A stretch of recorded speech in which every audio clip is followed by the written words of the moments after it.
সঙ্গে প্রথমেই কে গেস্ট হিসেবে রয়েছেন তার সঙ্গে পরিচিত হব, আর মাঝখানে কিছু ফর্মালিটিস আছে সেটা আমি নিশ্চয়ই আপনাদেরকে বলে দেবো। জি, প্রথমে আপনার নামটা একটু বলেন। জি, আমার নাম তাসলিমা। তাসলিমা, বয়স কত আপনার? আমার বয়স 24 বছর। 24 বছর এই মুহূর্তে। আপনি কোন জেলায় জন্মগ্রহণ করেছেন? আমাদের বাড়ি হচ্ছে সিলেট সুনামগঞ্জ থানা। তো ওখানে আমি জন্মগ্রহণ করি। আর আপনি এখন আছেন গাজীপুরে? এখন আমি বর্তমানে গাজীপুরে থাকি। গাজীপুরে আছেন, জি। তো আপনি যে জীবন গল্পটা আজকে এখানে বলবেন আপনার, এবং আমি তো জানি গল্পটা কি বিষয়, বা আমার টিম মেম্বার যারা ছিলেন তারা তো আপনার সঙ্গে পুরো বিষয়টা নিয়ে অনেকক্ষণ ধরেই গল্প করেছেন। জি। আপনি কি জেনে বুঝে তারপরে এই গল্পটা বলতে আসছেন? কারণ আমি জানি যে গল্পটা প্রচার করার পরে আপনার সামাজিকতায় সমস্যা হতে পারে। সমস্যা হতে পারে, তবে আমি মনে করি কি আমার এই কষ্টগুলো বা আমার সাথে যে অন্যায়গুলো করা হয়েছে সেগুলো যদি মানুষে শুনে তাহলে নিজেকেও একটু হলেও সাবধানে রাখতে পারবে। আর যারা এই ধরনেরগুলো অপরাধগুলো করে থাকে তারা যেন তার থেকে বিরত থাকে।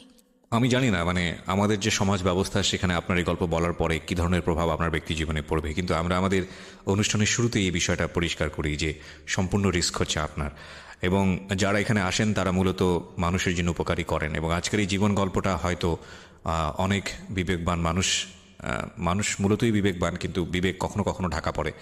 তো সেই সব মানুষদের বিবেকের দ্বারটা হয়তো উন্মোচিত করবে। আমরা শুরু করতে চাই একেবারে ছোটবেলা থেকে, যেখান থেকে আপনার বলার আছে, আপনার যেখান থেকে মনে পড়ে। আমাদের ফ্যামিলিতে আমার বাবা মা 2 বোন 1 ভাই। তা আমাদের ফ্যামিলিটা মোটামুটি ভালোই সুখেরই ছিল। বাবা কি করতেন? বাবা ইন্ডিয়ার ব্যবসা করতেন, মানে ইন্ডিয়া থেকে কাঠ এনে তারপরে বাংলাদেশে বিক্রি করতেন। আচ্ছা, মোটামুটি ব্যবসা ভালোই ছিল। জি। তো আমি ছোটবেলা থেকে একটু অন্যরকম ছিলাম, যে কখনো আমার মা আমাকে বলতেন না যে তুমি আরবি পড়তে চাও। আচ্ছা, আমি নিজে থেকেই যেতাম। কখনো আমার স্কুলে যাওয়ার কথা আমার মা আমাকে বলেনি, আমি নিজে থেকেই যেতাম। আচ্ছা, যখন আমি ক্লাস 1-এ পড়ি তখন আমার বাবা মানে 10,000 টাকা আমার আম্মুকে দেয়, বলে যে এই টাকাগুলো রাখো, কালকে মাল কিনতে হবে। আচ্ছা, তো আমার ভাইয়া আবার ওই দৃশ্য দেখে। তখন আবার আমার ছোট্ট একটা বোন হয়, 2 মাস বয়স। তো আমরা 3 বোন 1 ভাই। তো আমার আম্মু আমার ছোট বোনকে দোলানিতে শুয়ে দিয়ে মানে নদীতে গোসল করতে যায় আমাদেরকে নিয়ে। তা আমার ভাইকে বলে যায় যে তুমি একটু তোমার বোনকে দেখো। আমার ভাই কি করে ওই সুযোগে ওই 10,000 টাকা নিয়ে সে পালিয়ে যায়। কোথায় যায় সে কেউ বলতে পারে না। আমার আম্মু অনেক কাঁদে, তাকে অনেক খুঁজে, কিন্তু কোথাও তাকে পাওয়া যায়নি। তো আমার বাবা একটু অন্যরকম ছিলেন, কারণ মেয়েদের পড়াশোনা করা বা ছেলেদের লেখাপড়া করানো এগুলো মানে পছন্দই করতেন না। আমার মা পছন্দ করতেন কিন্তু বাবা পছন্দ করতেন না। ওকে। তো আমার ভাইয়া চলে যাওয়ার পর প্রায় 1 বছর মানে নিখোঁজ থাকে। তা আমার মা অনেক কান্নাকাটি করেন যে আমার ছেলেটা কি বেঁচে আছে নাকি মরেই গেছে। তো বাবা বলতেন যে ঠিক আছে, আমি তোমার ছেলেকে খুঁজে নিয়ে আসবো। আপনার ভাইয়া যখন এরকম পালিয়ে যায় তখন তার বয়স কত? তখন তার বয়স 15 থেকে 16 বছর হবে। ঠিক আছে, তখন আপনার বয়স কত? তখন আমার বয়স, আমি ক্লাস 1-এ পড়ি, 5 বছর বয়স। তো ভাইয়াকে খুঁজতে খুঁজতে একসময় বাবা খুবই অসুস্থ হয়ে পড়েন। তো বাবা আমাদের ভৈরব রায়পুরা থানা, ওখানে আমার একটা হুপু আছে, হুপুর বাসাতে যান অসুস্থ অবস্থায়। তো ওখানে গেলে আমার হুপু দেখে চিকিৎসা করে কিন্তু ভালো হয় না। জি। তো আমার হুপু বলতেছে যে ভাই তুমি তো এখানে আসছো, কিন্তু তুমি যদি এখানে মারা যাও তাহলে তোমার স্ত্রী সন্তান তোমাকে দেখতে পারবে না। ওকে। এক কাজ করো, তুমি বাড়িতে চলে যাও। তা আমার মা এক কাজ করে আমাকে নিয়ে অনেক দূরে একটা হুজুরের কাছে যায়। আচ্ছা। গিয়ে হুজুরের পায়ে হাতে ধরে কাঁদতে থাকে যে আমার একমাত্র ছেলে, তার বাবা অসুস্থ, এখন সে যদি বাড়িতে না আসে, যদি তার বাবা মারা যায় তাহলে আমার স্বামী বলে যে ও নাকি ওকে মাটিও দিতে পারবে না, তাহলে একটা সুখ থেকে যাবে। তো উনি বলে কি মা কেঁদো না।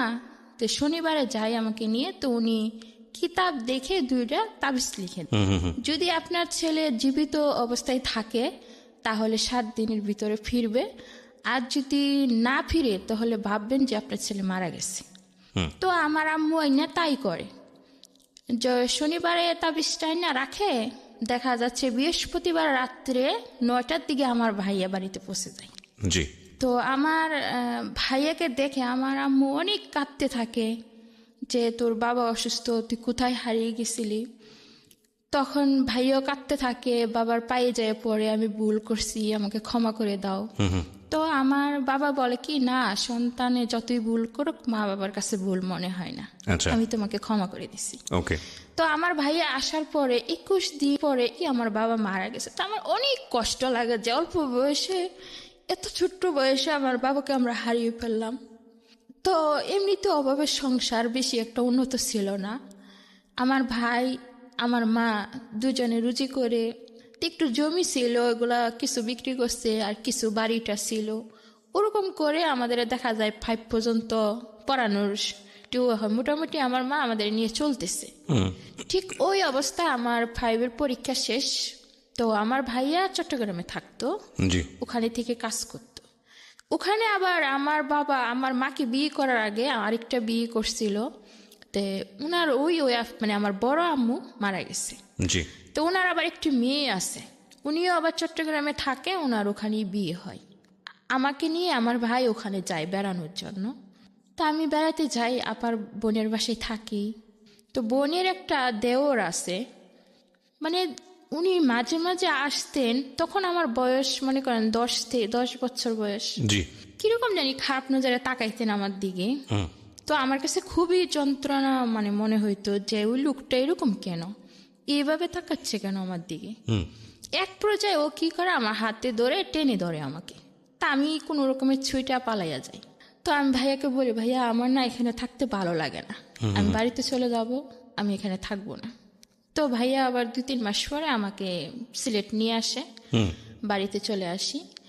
আসার পরে আমি আমার মামার ক্ষেত আছে, মানে আলু করে, অনেক কিছু চাষ করে ওরা, ওদের ওখানে যাই মানে আলু তোলার জন্য।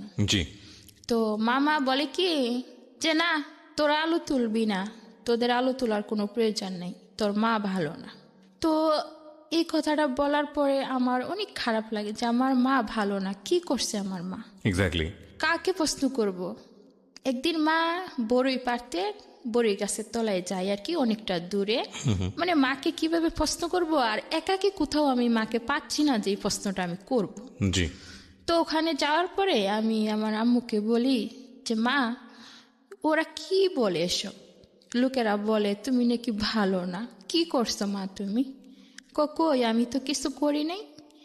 তারপরে আমি মনে করেন সপ্তাহখানিক থাকার পরে আমি বুঝতে পারি এবং কি জানতে পারি যে আমাদের প্রতিবেশী একজন, মানে আমাদের সম্পর্কের দুঃসম্পর্কের মামা হয়, তার সাথে আমার মায়ের বিয়ে হয়ে যায়। ওকে।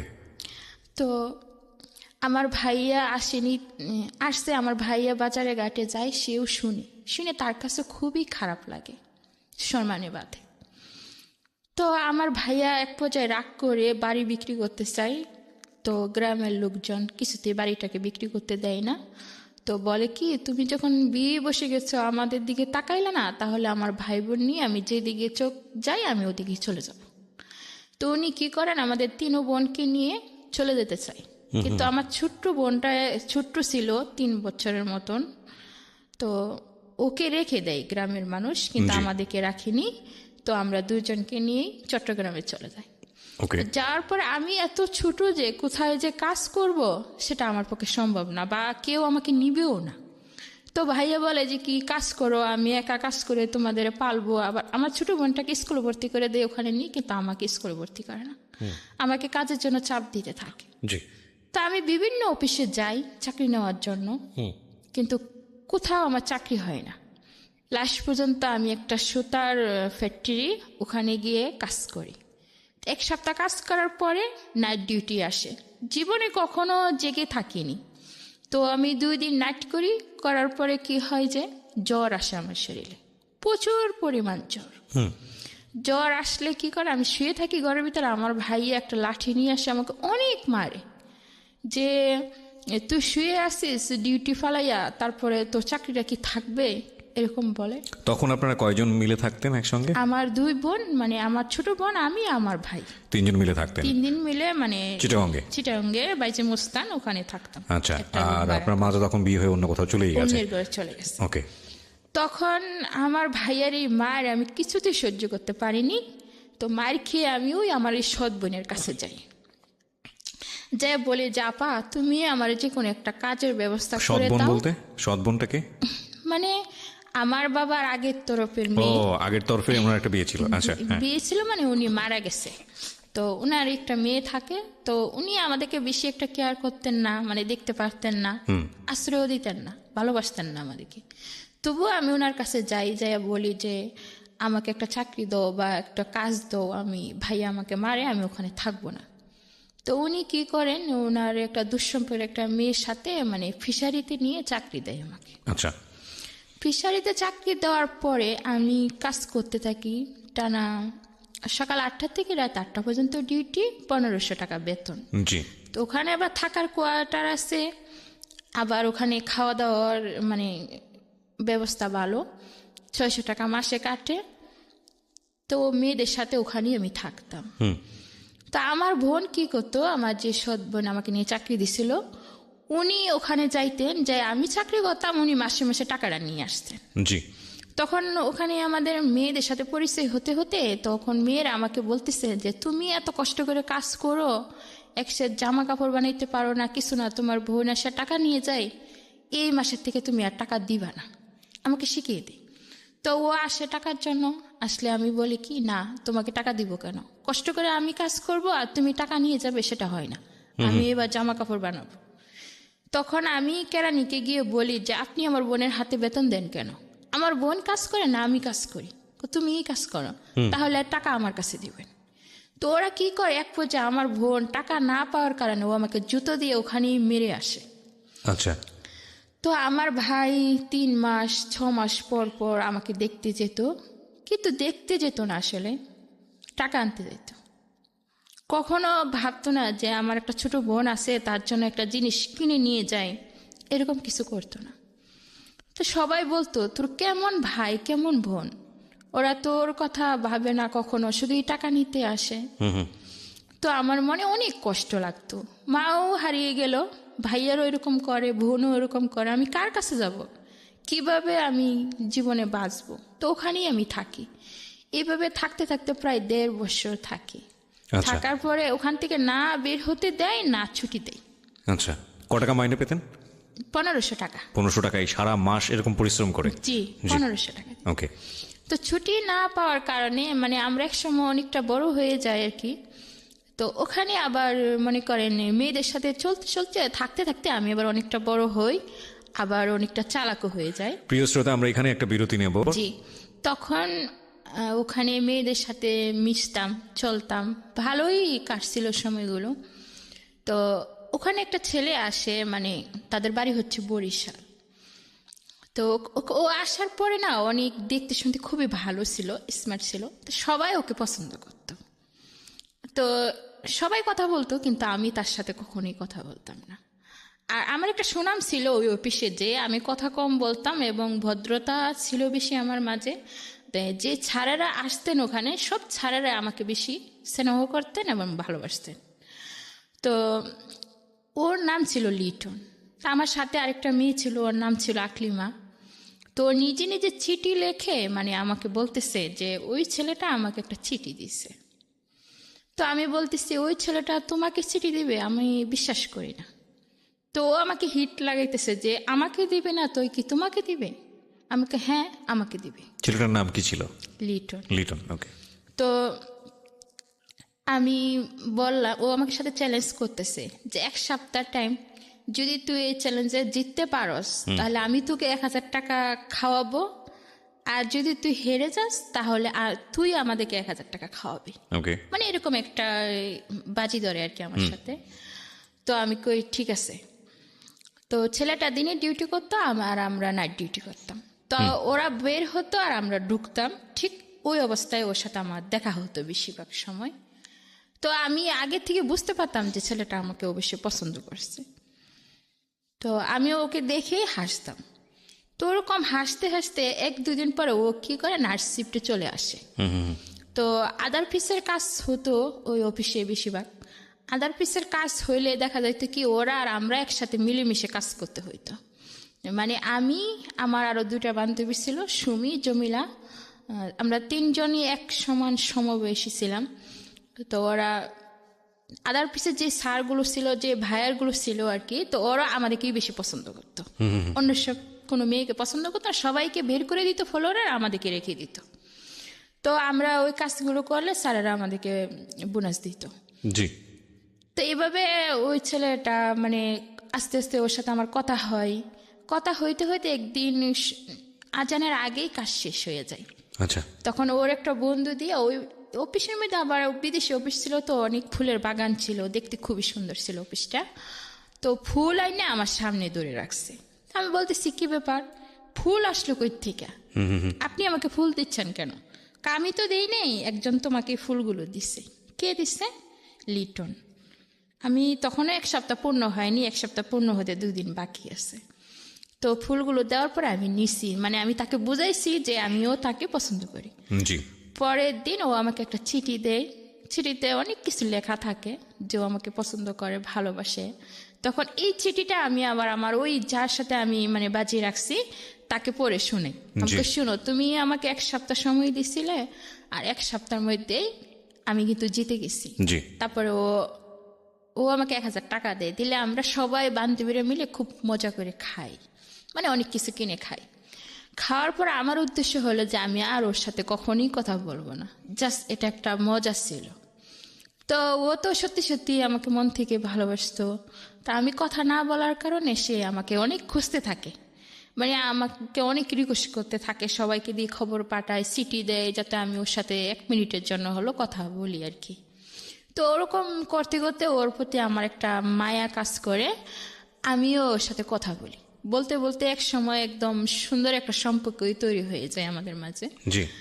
তো 1.5 বছর হয়ে যাওয়ার পরে আবার কি হয় যে তার মধ্যে 6-7 মাসের বেতন আমাকে দেয়, আর 6-7 মাসের বেতন আমাদের ওরা আটকে দেয়। মানে আমরা ওখানে থাকতে চাচ্ছি না, মানে আমরা চলে যাব অন্য কোথাও। আচ্ছা। ওই গৃহবন্দী হয়ে থাকতে আমাদের ভালো লাগে না। আর ওদের কথা হচ্ছে যে ওই 3টা মেয়ে খুবই ভালো কাজ পারে, আমরা কখনো ওদেরকে হাতছাড়া করব না। তো আমাদেরকে ছুটি দেয় না, ওখানেই মানে বন্দি হয়ে থাকতে হয়। তো একদিন সকাল সকাল কাজ শেষ হয়ে যায়, তা আমরা বুদ্ধি করি, আমি, জমিলা আর সুমি, যে আমরা এখান থেকে পালিয়ে যাব। বেতন যা আছে এগুলো সব ফেলেই পালিয়ে যাব, এখানে থাকবো না, গৃহবন্দী হয়ে থাকতে ভালো লাগে না।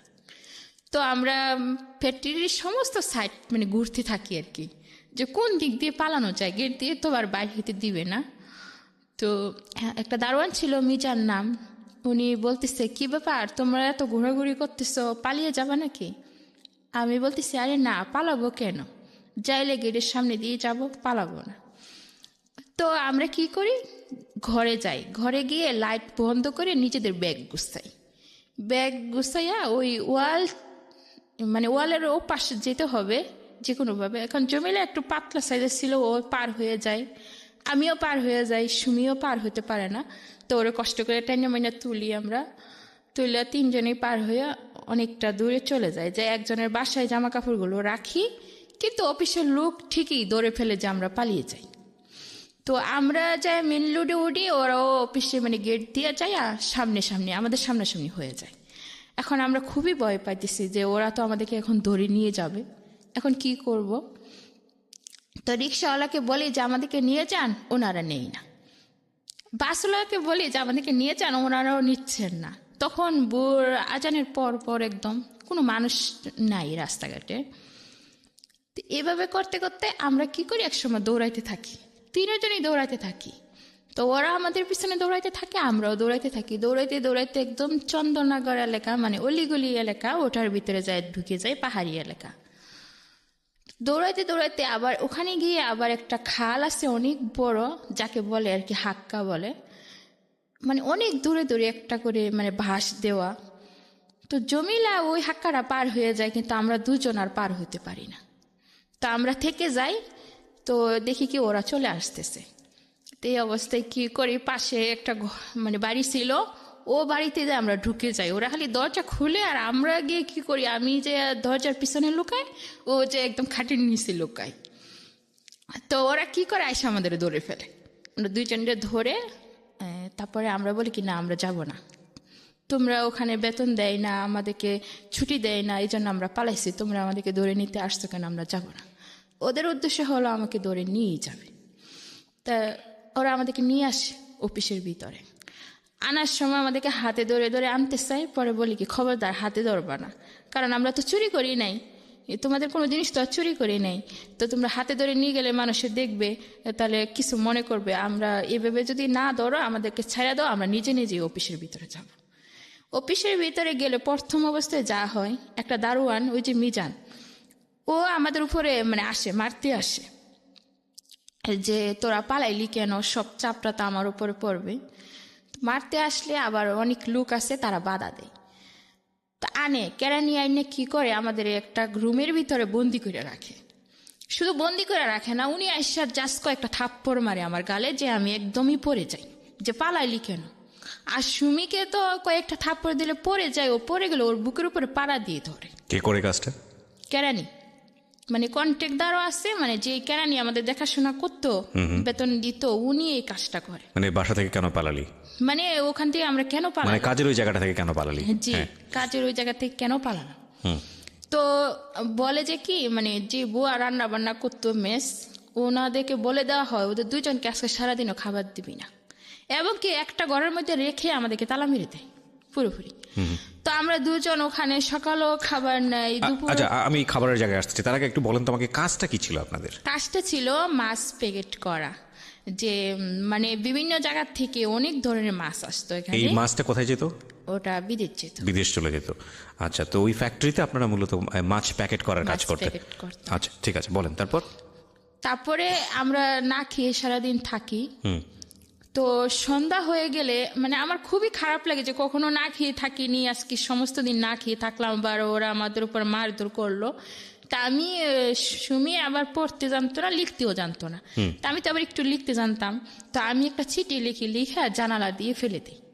তো ফেলে দিলে কি হয়, যে কোনো একজন অবশ্যই চিঠিটা পাই, পাওয়ার পরে আমি চিঠিতে লিখি যে আমরা অনেক কষ্ট আছি, প্লিজ আমাদেরকে সাহায্য করুন। তো উনি এই চিঠিটা নিয়ে যে জমিলা, আমার যে বান্ধবীটা পালাইয়া গেছে, ওর বোনের কাছে যায়, যা বলে কি তোমার বোন আর ওই যে দুই বোন তারা পালাইছিল, কিন্তু ওরা তো জমিলা কোথায় জানি হারিয়ে গেছে, আর ওদের তো ধরে নিয়ে গেছে, ধরে নিয়ে অনেক মারধর করতেছে, না খাওয়াই রাখছে। জি। তো ওনাকে আমরা আপা বলে ডাকতাম, ওনার নাম ছিল আমেনা, ওদের বাড়ি হচ্ছে কক্সবাজারে। তো উনি আবার আমাকে খুবই মায়া করতেন। তো ওনার কাছে যখন এই খবরটা যায়, উনি সহ্য করতে পারেন না, উনি একদমই থানায় চলে যান সঙ্গে সঙ্গে। আচ্ছা, থানায় গিয়ে পুরো ঘটনা বলার পরে তারপরে আমরা কি করে, রাত্রেও আমাদের খাবার দেওয়া হয় না, খাবার না দিয়ে ওই অবস্থাকে আমাদেরকে ডিউটিতে পাঠানো হয়। তো আমরা ডিউটিতে ঢুকি, মনে করেন 10টার থেকে 10:30 হবে টাইম। তো আমার খুবই মাথা ঘুরাইতেছে, সমস্ত দিন না খেয়ে রয়েছি, খুবই কষ্ট লাগতেছে, মানে আমি যে টেবিলে দাঁড়িয়ে কাজ করব আমার করতে পারতেছি না, সে শক্তিটুকু নাই, সে শক্তিটুকু নেই। তো আমি সুমিকে বললাম যে সুমি চল আমরা বাহিরে চলে যাব, কাজ করব না, মেরে ফেললে মেরে ফেলবে। তো আমরাও গ্লাস সিস্টেম অফিস ছিল, গ্লাসটা খুলে খালি বাহিরে হব, ঠিক ওই মুহূর্তে 2-3টা গাড়ি বা কয়েকটা স্কুটার আসলো, সবই পুলিশ ছিল, ওসি ছিল, 2জন উকিলও ছিল সাথে। তো ওরা আসার পরে দারোয়ান তো গেট খুলে না, দেখলাম কি গেট ভেঙে ভিতরে ঢুকে। তারপরে ওরা চলে আসে, আসার পরে মানে যাকে পাচ্ছে তাকেই মারতেছে, ভাঙচুর করতেছে, অনেক ভাঙচুর করতেছে পুলিশ। তো আমাদেরকে 2টা উকিল এসে আমাদেরকে খুঁজতেছে, যেখানে তাসলিমাকে, সুমিকে। তখন আমরা বললাম আমার নামই তাসলিমা, আমরা সুমি। তো উকিল 2জন আমাদের সাথে অনেক কথা বললো যে তোমাদেরকে নাকি মারধর করছে। আমি বলি জি স্যার, আমাদেরকে মারধর করছে, না খাওয়াই রাখছে সমস্ত দিন। তো ওনারা মনে করেন কেরানিকে পায়নি, কেরানি লুকিয়ে যায়, তো ওকে ধরতে পারে না। তো ওনারা চলে যাচ্ছে এক পর্যায়ে ভাঙচুর করার পরে। তো ওখানে আমি উকিলকে বললাম যে আপনারা তো চলেই যাচ্ছেন, আপনারা চলে যাওয়ার পরে হয়তো আজকে আমাদেরকে রাত্রে এখানে জবাই করে রাখবে। পরে বলে কি কার এত বড় সাহস যে তোমাদেরকে জবাই করবে। আমি বলি কি ওরা যখন আমাদেরকে হাত তুলতে পারছে, সারাদিন না খেয়ে রাখতে পারছে, তো মারতেও পারবে আবার। তখন উকিলের একটা ব্যবস্থা মানে ওসির কাছে বলল। তো ওসি ওই অফিসের একজন স্যার আর কি, যার মানে ক্ষমতা আছে ভালো, তো ওনাকে ডাকে, ডাইকা বলে কি এই মেয়ে 2জন আপনার জিম্মায়, যদি ওদের কিছু হয় তাহলে মনে করেন আপনার অনেক অবস্থা খারাপ হয়ে যাবে। তো ওই স্যার আমাদেরকে রিস্ক গুচ্ছা রাখে, যতদিন পর্যন্ত আমার বান্ধবী জমিলাকে খুঁজে না পাওয়া যাবে ততদিন আমাদেরকে এই অফিসে থাকতে হবে। জি। তখন আমরা থাকি এখানে। তো জমিলা অবশ্যই কোথায় জানি ও হারিয়ে যায়, পাহাড়ের মধ্যে লুকিয়েছিল। তো লুকিয়ে থাকার পর এক পর্যায়ে ও নিজের কানে একজন সোনার দুল ছিল, ওগুলো বিক্রি করার পর ও বাড়ি চলে যায়। ওরা আবার লুক রাইখা মানে পুলিশও যায়, ওকে বাড়িতে যায় খুঁজে পায়। তো ওরা আবার চট্টগ্রামে নিয়ে আসে। তো এইভাবে আসার পরে আমাদের 3 জনকেই কুড়ে নিয়ে যাওয়া হয় আর কি।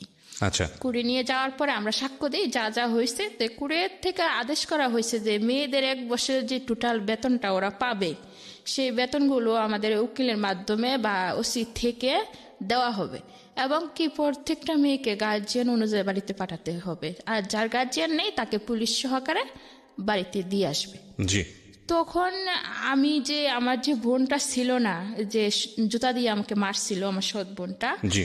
আমি ওদেরকে একটা পরিচয় দিতে চাইনি, কারণ ওরা তো লুবি। যে 1 বছরের বেতন আমি পাইতাম ওরা হয়তো বা জানলে ওরা নিয়ে যাবে। তো ওরা কিভাবে জানি খবর জানে, যায় না ওই দিন উপস্থিত থাকে ওখানে। আচ্ছা।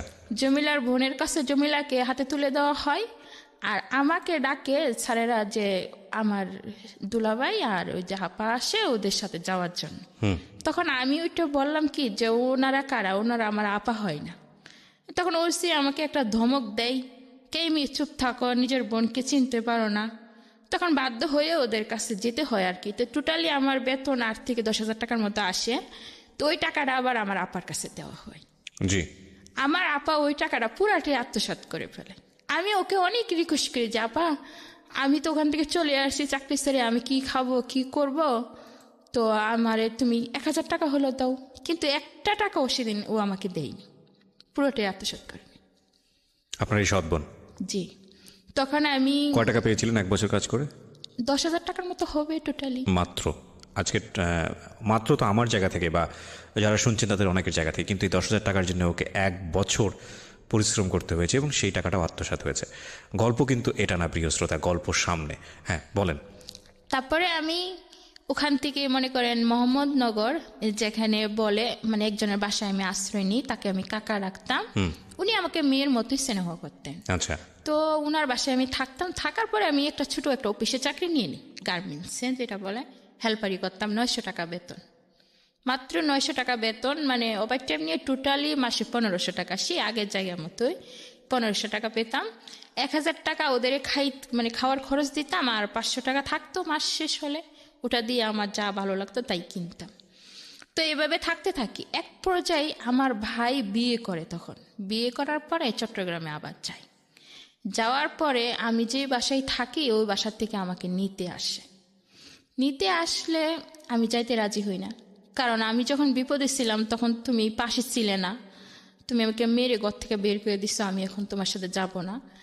এক পর্যায়ে আমার ভাই বলে কি আপনারা ওরে জায়গা দিচ্ছেন কেন, যদি ওরে ঘর থেকে বের করে না দেন তাহলে আমি আপনাদের নামে মামলা করব।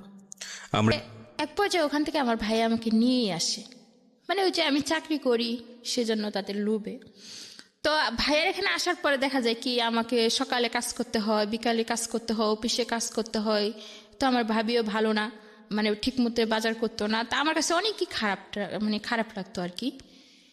তো এক পর্যায়ে আমি ওখান থেকে চলে যাই, নিজে নিজে একা একা একটা বাসা নিই। বাসা নেওয়ার পরে ওখানে আমি থাকতাম আর চাকরি করতাম। তো যেই বাসায় আমি থাকতাম ওই বাসাগুলো ছিল টিন সেট, মানে অল্প টাকা ভাড়া ছিল, 700 টাকা। তো যে লোকটা ছিল তার বয়স মনে হয় 40-এর উপরে হবে তখন, আর আমার বয়স হবে 14 বছর। তো একদিন আমি রাত্রির বেলা কি করি, 2টার দিকে প্রস্রাব করার জন্য হয়তো বাথরুমে যাওয়ার জন্য বের হই। ওই লোকটা যে তখন মানে আসতেছে তখন আমি খেয়াল করিনি, বা ওর একটা টার্গেট ছিল আমার প্রতি। এখানে একটু থামাচ্ছি আপনাকে। যে লোকটা আপনি যে লোকটা সম্পর্কে বলছেন, এই লোকটা কি হতো বা আশেপাশে কোথায় থাকতো তারপর যদি একটু বলতেন। ওনার বাড়ি এটা, আর ওই ওনার লোকটারই বাড়ি? বাড়িতে আমি ভাড়া থাকতাম। ওনার বাড়িতে আপনি ভাড়া থাকতেন, এবং এই ভাড়া থাকা কি ওনার সঙ্গে যোগাযোগ করে আপনি বাড়িতে উঠেছিলেন নাকি কারো না, মাধ্যমে? ওনার সাথে যোগাযোগ করে না, মানে ওনারা রুম ভাড়া দিচ্ছে আর আমার কাকা আমাকে ওই রুমটা নিয়ে দেয়। আচ্ছা আচ্ছা, যে ঠিক আছে, কাকা মানে কি সম্পর্কের কাকা? সম্পর্কের না, ওই যে বললাম যে আমাকে আশ্রয় দিছিল, ও, তাদের বাসায় ওকে, থাকছিলাম, ওই ঠিক কাকা আছে, ওই আমাকে ঠিক রুমটা আছে। তো নিয়ে দেয়। আপনাকে যখন রুমটা নিতে তখন বাড়িওয়ালার সঙ্গে কথা বলেনি যে বাড়িওয়ালার সাথেও কথা বলা হয়েছে, এবং ওনার ওয়াইফ আছে, ওনার একটা মেয়ে আছে, ওনার একটা ছেলে আছে। আমি তাদের নামগুলো বলি। লোকটার নাম হচ্ছে আনুমিয়া, আর ওর একটা মেয়ে ছিল, মেয়েটার নাম ছিল বেবি, এবং ছেলেটার নাম ছিল সাব্বির। ওকে, এবং তারা নাসিরাবাদ এলাকা, চট্টগ্রাম শান্তিনগরে তাদের বাড়িটা ছিল আর কি। ওকে, বলেন আপনি। হ্যাঁ, তো আমি যখন ওদের বাড়িতে ভাড়া থাকতাম, এই অবস্থায় যখন ও আমাকে দেখে ফেলে রাতে 2টা বাজে, তখন সে আমার ঘরে ঢুকে যায়।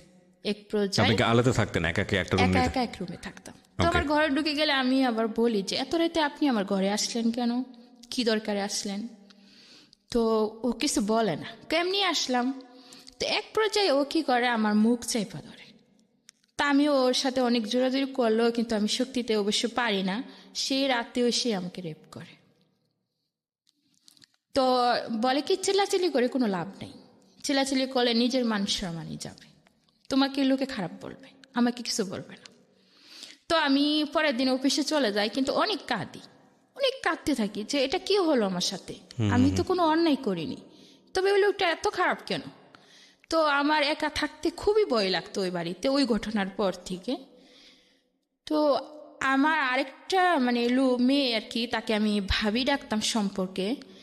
তো ওর কাছে যাই বলি যে ভাবি, ওই বাসায় থাকতে না আমার খুবই খারাপ লাগে, রাত্রে একা একা, ওই লোকটা জানি কেমন, মানে পুরোটা তাকে আর খুলে বলি না। আচ্ছা, তো ও বলে কি ঠিক আছে তুই আমার কাছে থাক।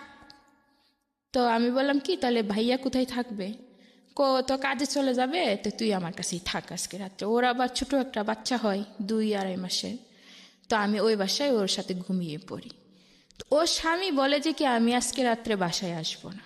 ও আমাকে দেখে যায় যে আমি ওর বাসায় আসি বর্তমানে। ও রাতের প্রায় 1টার দিকে চলে আসে। ওর হাজবেন্ড চলে আসে? চলে আসলে এক পর্যায়ে আমি তো ঘুমিয়ে থাকি, আর কিছু বলতে পারতেছি না, কারণ সারাদিন কাজ করছি, আমার শরীর খুবই দুর্বল, আমি ঘুমিয়ে পড়ি।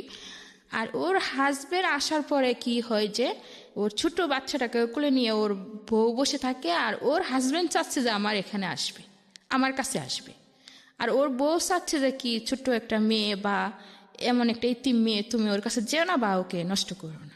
মানে ওদের মধ্যে তকাতকি হচ্ছে, বউ বাধা দিচ্ছে আর ও চাচ্ছে যে আমার এখানে আসবে বা আপনি আমার তো কিছু একটা ঘুমিয়েছিলেন করবে। তখন, আপনি এটা জানেন আমি না? তো তখন ঘুমিয়েছিলাম। রাইট। তো এরকম প্রচার করতে করতে ওই যে বউকে 2-3টা থাপ্পড় মারে ওর বউ যখন কাঁদতে থাকে না, ওই কাদার শব্দে আমার ঘুম হঠাৎ করে ভেঙে যায়। তো এবং কি কাদার শব্দে আর ওই যে লোকটা আছে না, ওর একটা হাতও আবার আমার কাছে চলে আসে। ও মানে পুরোপুরি আমাকে করার জন্য প্রস্তুতি নিচ্ছে আর কি।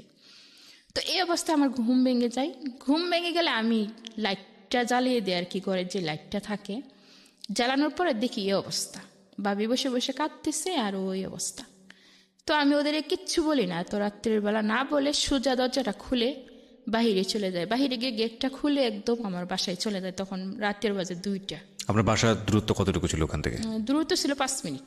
আচ্ছা, এই রাত 2টোর সময় 5 মিনিট হেঁটে আপনি গেলেন? চলে যাই। মানে তখন আমার মাথায় প্রচুর রাগ ছিল যে কি করব না করব কিছু জানি না, কিন্তু আমাকে বাসায় যেতেই হবে। সিনারিটা লক্ষ্য করেন যে একটা মেয়ে যদি ফ্যামিলিতে শেল্টার না পায়, ফ্যামিলিতে যদি তার মাথার উপরে মানে অভিভাবকের মতো কেউ না থাকে, তাহলে একটা মেয়ের জীবন কতটা ভার্নারেবল হয়।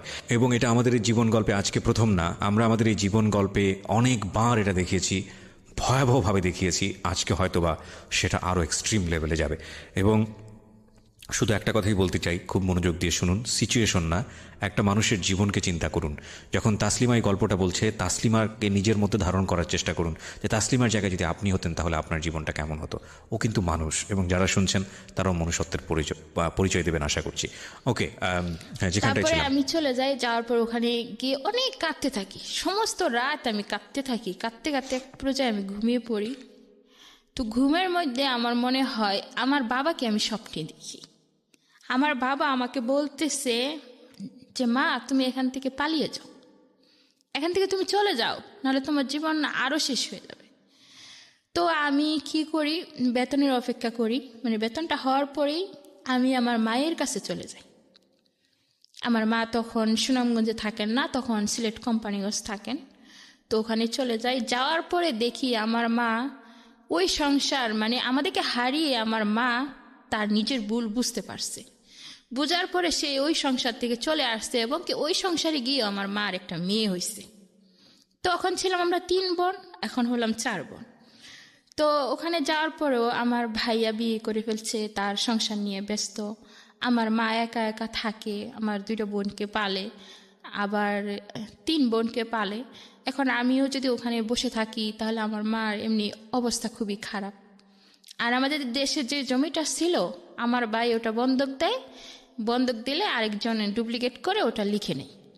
তো ওই বাড়িটাও শেষ, এখন মানুষের বাড়িতে ভাড়া থাকতে হয়, খুবই অভাব সংসারে।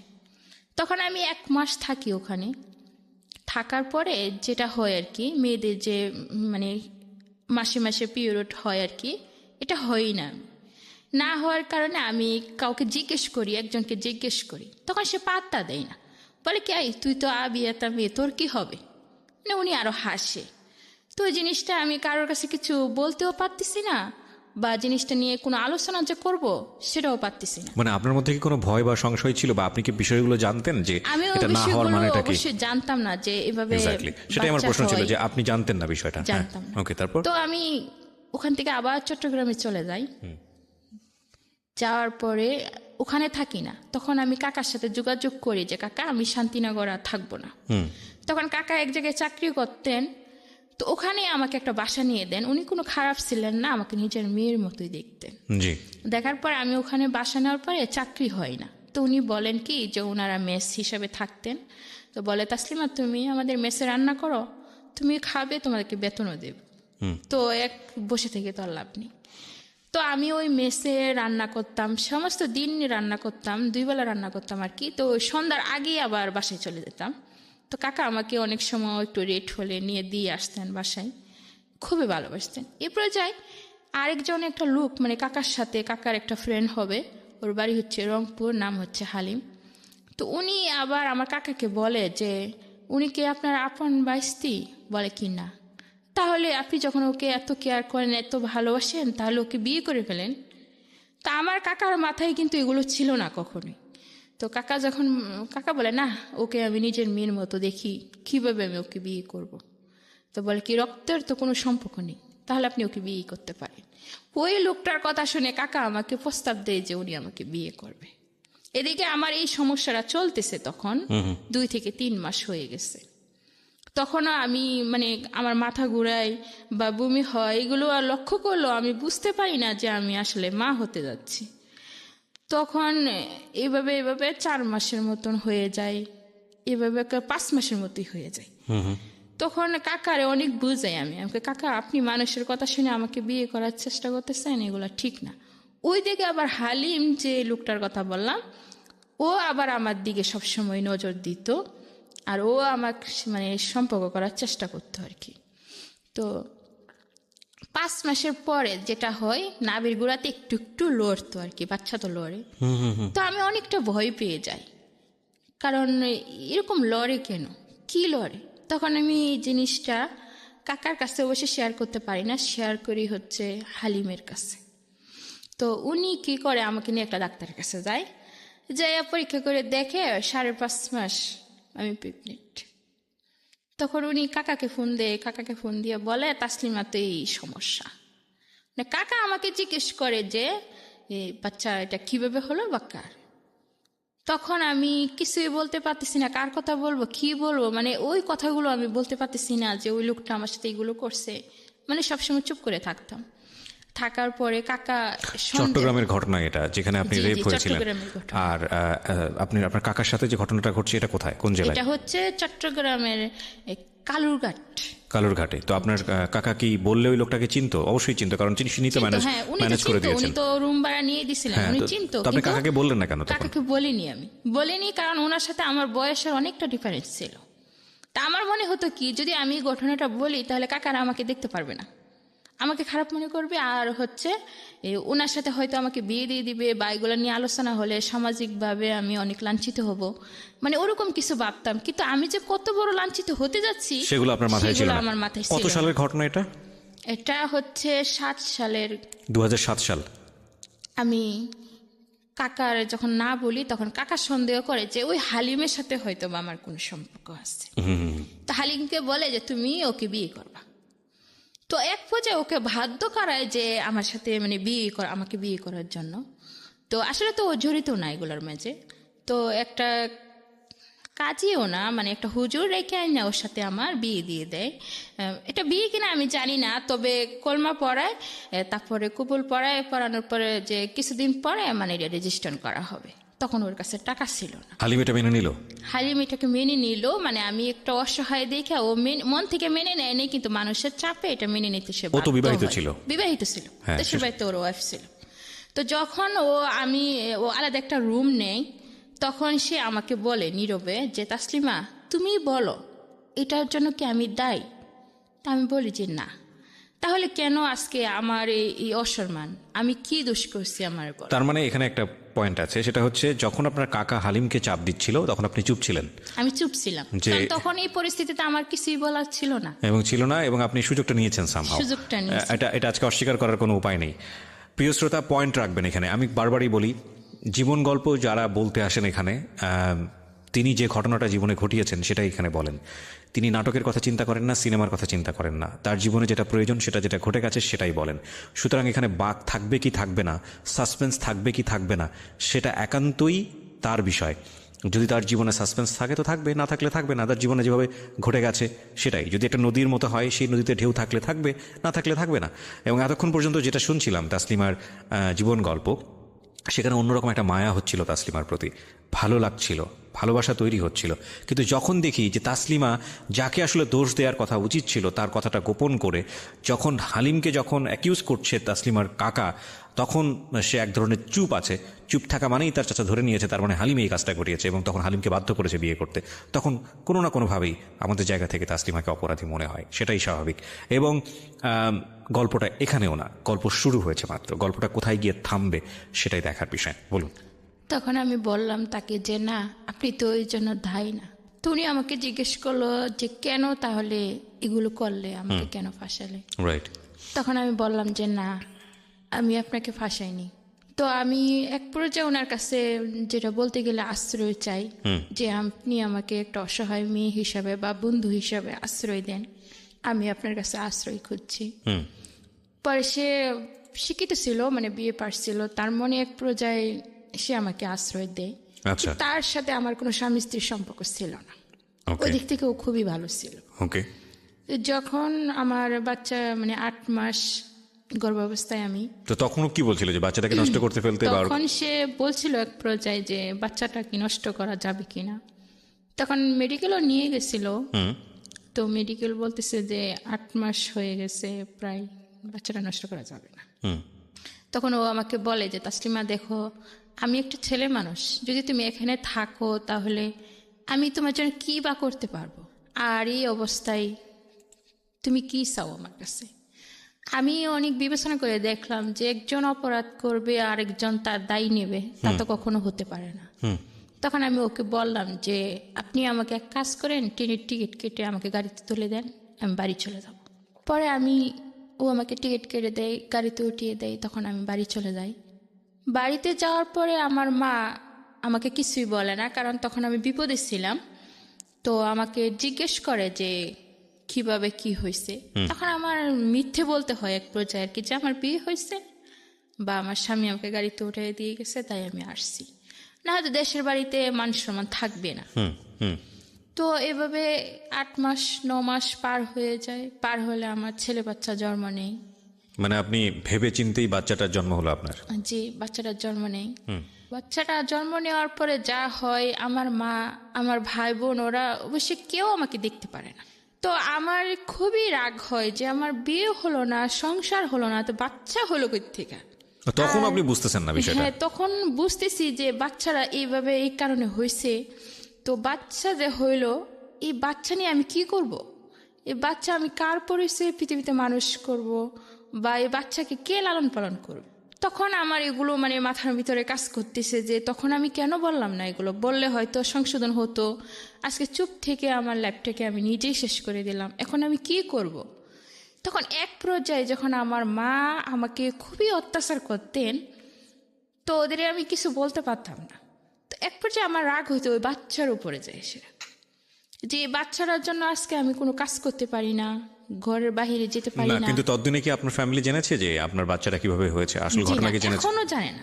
আমার ফ্যামিলি সত্যিটা এখনো জানে না, তাদের কাছে আমি সবসময় মিথ্যে বলছি। So this is how much important. See, এই প্ল্যাটফর্মটা এত বেশি মানুষের আপন হয়ে গেছে, জীবনের ভয়াবহতম কঠিনতম সত্য কথা যেটা হয়তো পৃথিবীতে কেউ জানে না একমাত্র সৃষ্টিকর্তা ছাড়া, সেটা তারা এসে নির্ভয়ে এই প্ল্যাটফর্মে বলেন।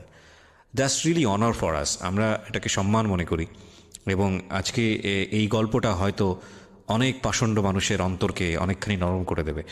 আপনি যেটা বলছিলেন যে, তো কিন্তু আমার তো সন্দেহ হওয়ার কথা যে এতদিন ধরেও বাবা খোঁজ নিচ্ছে না, বাড়িতে আসতেছে না, স্বভাবত তো সবার জিজ্ঞেস করা উচিত যে। জিজ্ঞেস করে, তখন আমি বলতাম যে ওর বাবা চাকরি করে, সেজন্য আসতে পারে না। তো 6 মাসের সময় আমি বাচ্চাটাকে নিয়ে মানে ওই কাকার কাছেই যাই। যাওয়ার পরে কাকাকে ডাকার পরে কাকা আসে বের হয়ে, কিন্তু আমাকে তেমন একটা গুরুত্ব দেয় না। তো আমি আর ওনার সাথে কথা না বলে ওখান থেকে চলে আসি ওনার অফিস থেকে। আসার পরে ট্রেনে ওঠার পরে আমার এক পর্যায়ে মনে হয় যে আজকে যদি এই বাচ্চাটা না থাকতো, আমি যে কোনো একটা চাকরি নিতে পারতাম, চাকরি করেও আমি নিজের জীবনটা বাঁচাতে পারতাম, ভালো থাকতে পারতাম। কিন্তু এই বাচ্চাটার জন্য তো আমি চাকরিও করতে পারতেছি না। তো আমাদের যে সিলেটের ট্রেনগুলো হয়, এগুলো কিন্তু বেশিরভাগ একটা যাত্রী হয় না তেমন, বেশিরভাগই খালি থাকে, গরিবের পরে অনেকটাই খালি হয়ে যায়। তো ওই ট্রেনে বেশি একটা মানুষ ছিল না, থাকলেও পিছনের সিটে ছিল, সামনের সিটে কোনো মানুষ ছিল না। তো আমার হঠাৎ মাথার মধ্যে এমন একটা বুদ্ধি কাজ করে যে আমি বাচ্চাটাকে আজকে ট্রেন থেকে ফেলে দেব। ট্রেন থেকে ফেলে দেবেন? যদি আমি ট্রেন থেকে ফেলে দেই তাহলে আমি ফ্রি হয়ে যাব, তাহলে আমি যেখানে খুশি সেখানে যেতে পারবো, আমার মার খেতে হবে না, মানুষের কথা শুনতে হবে না, আমি চাকরি করতে পারবো, আমি বাঁচতে পারবো। আচ্ছা, তখন বাচ্চাটার বয়স কত? তখন বাচ্চাটার বয়স 6 মাস। তো আমি এখানে পজ দিব একটু।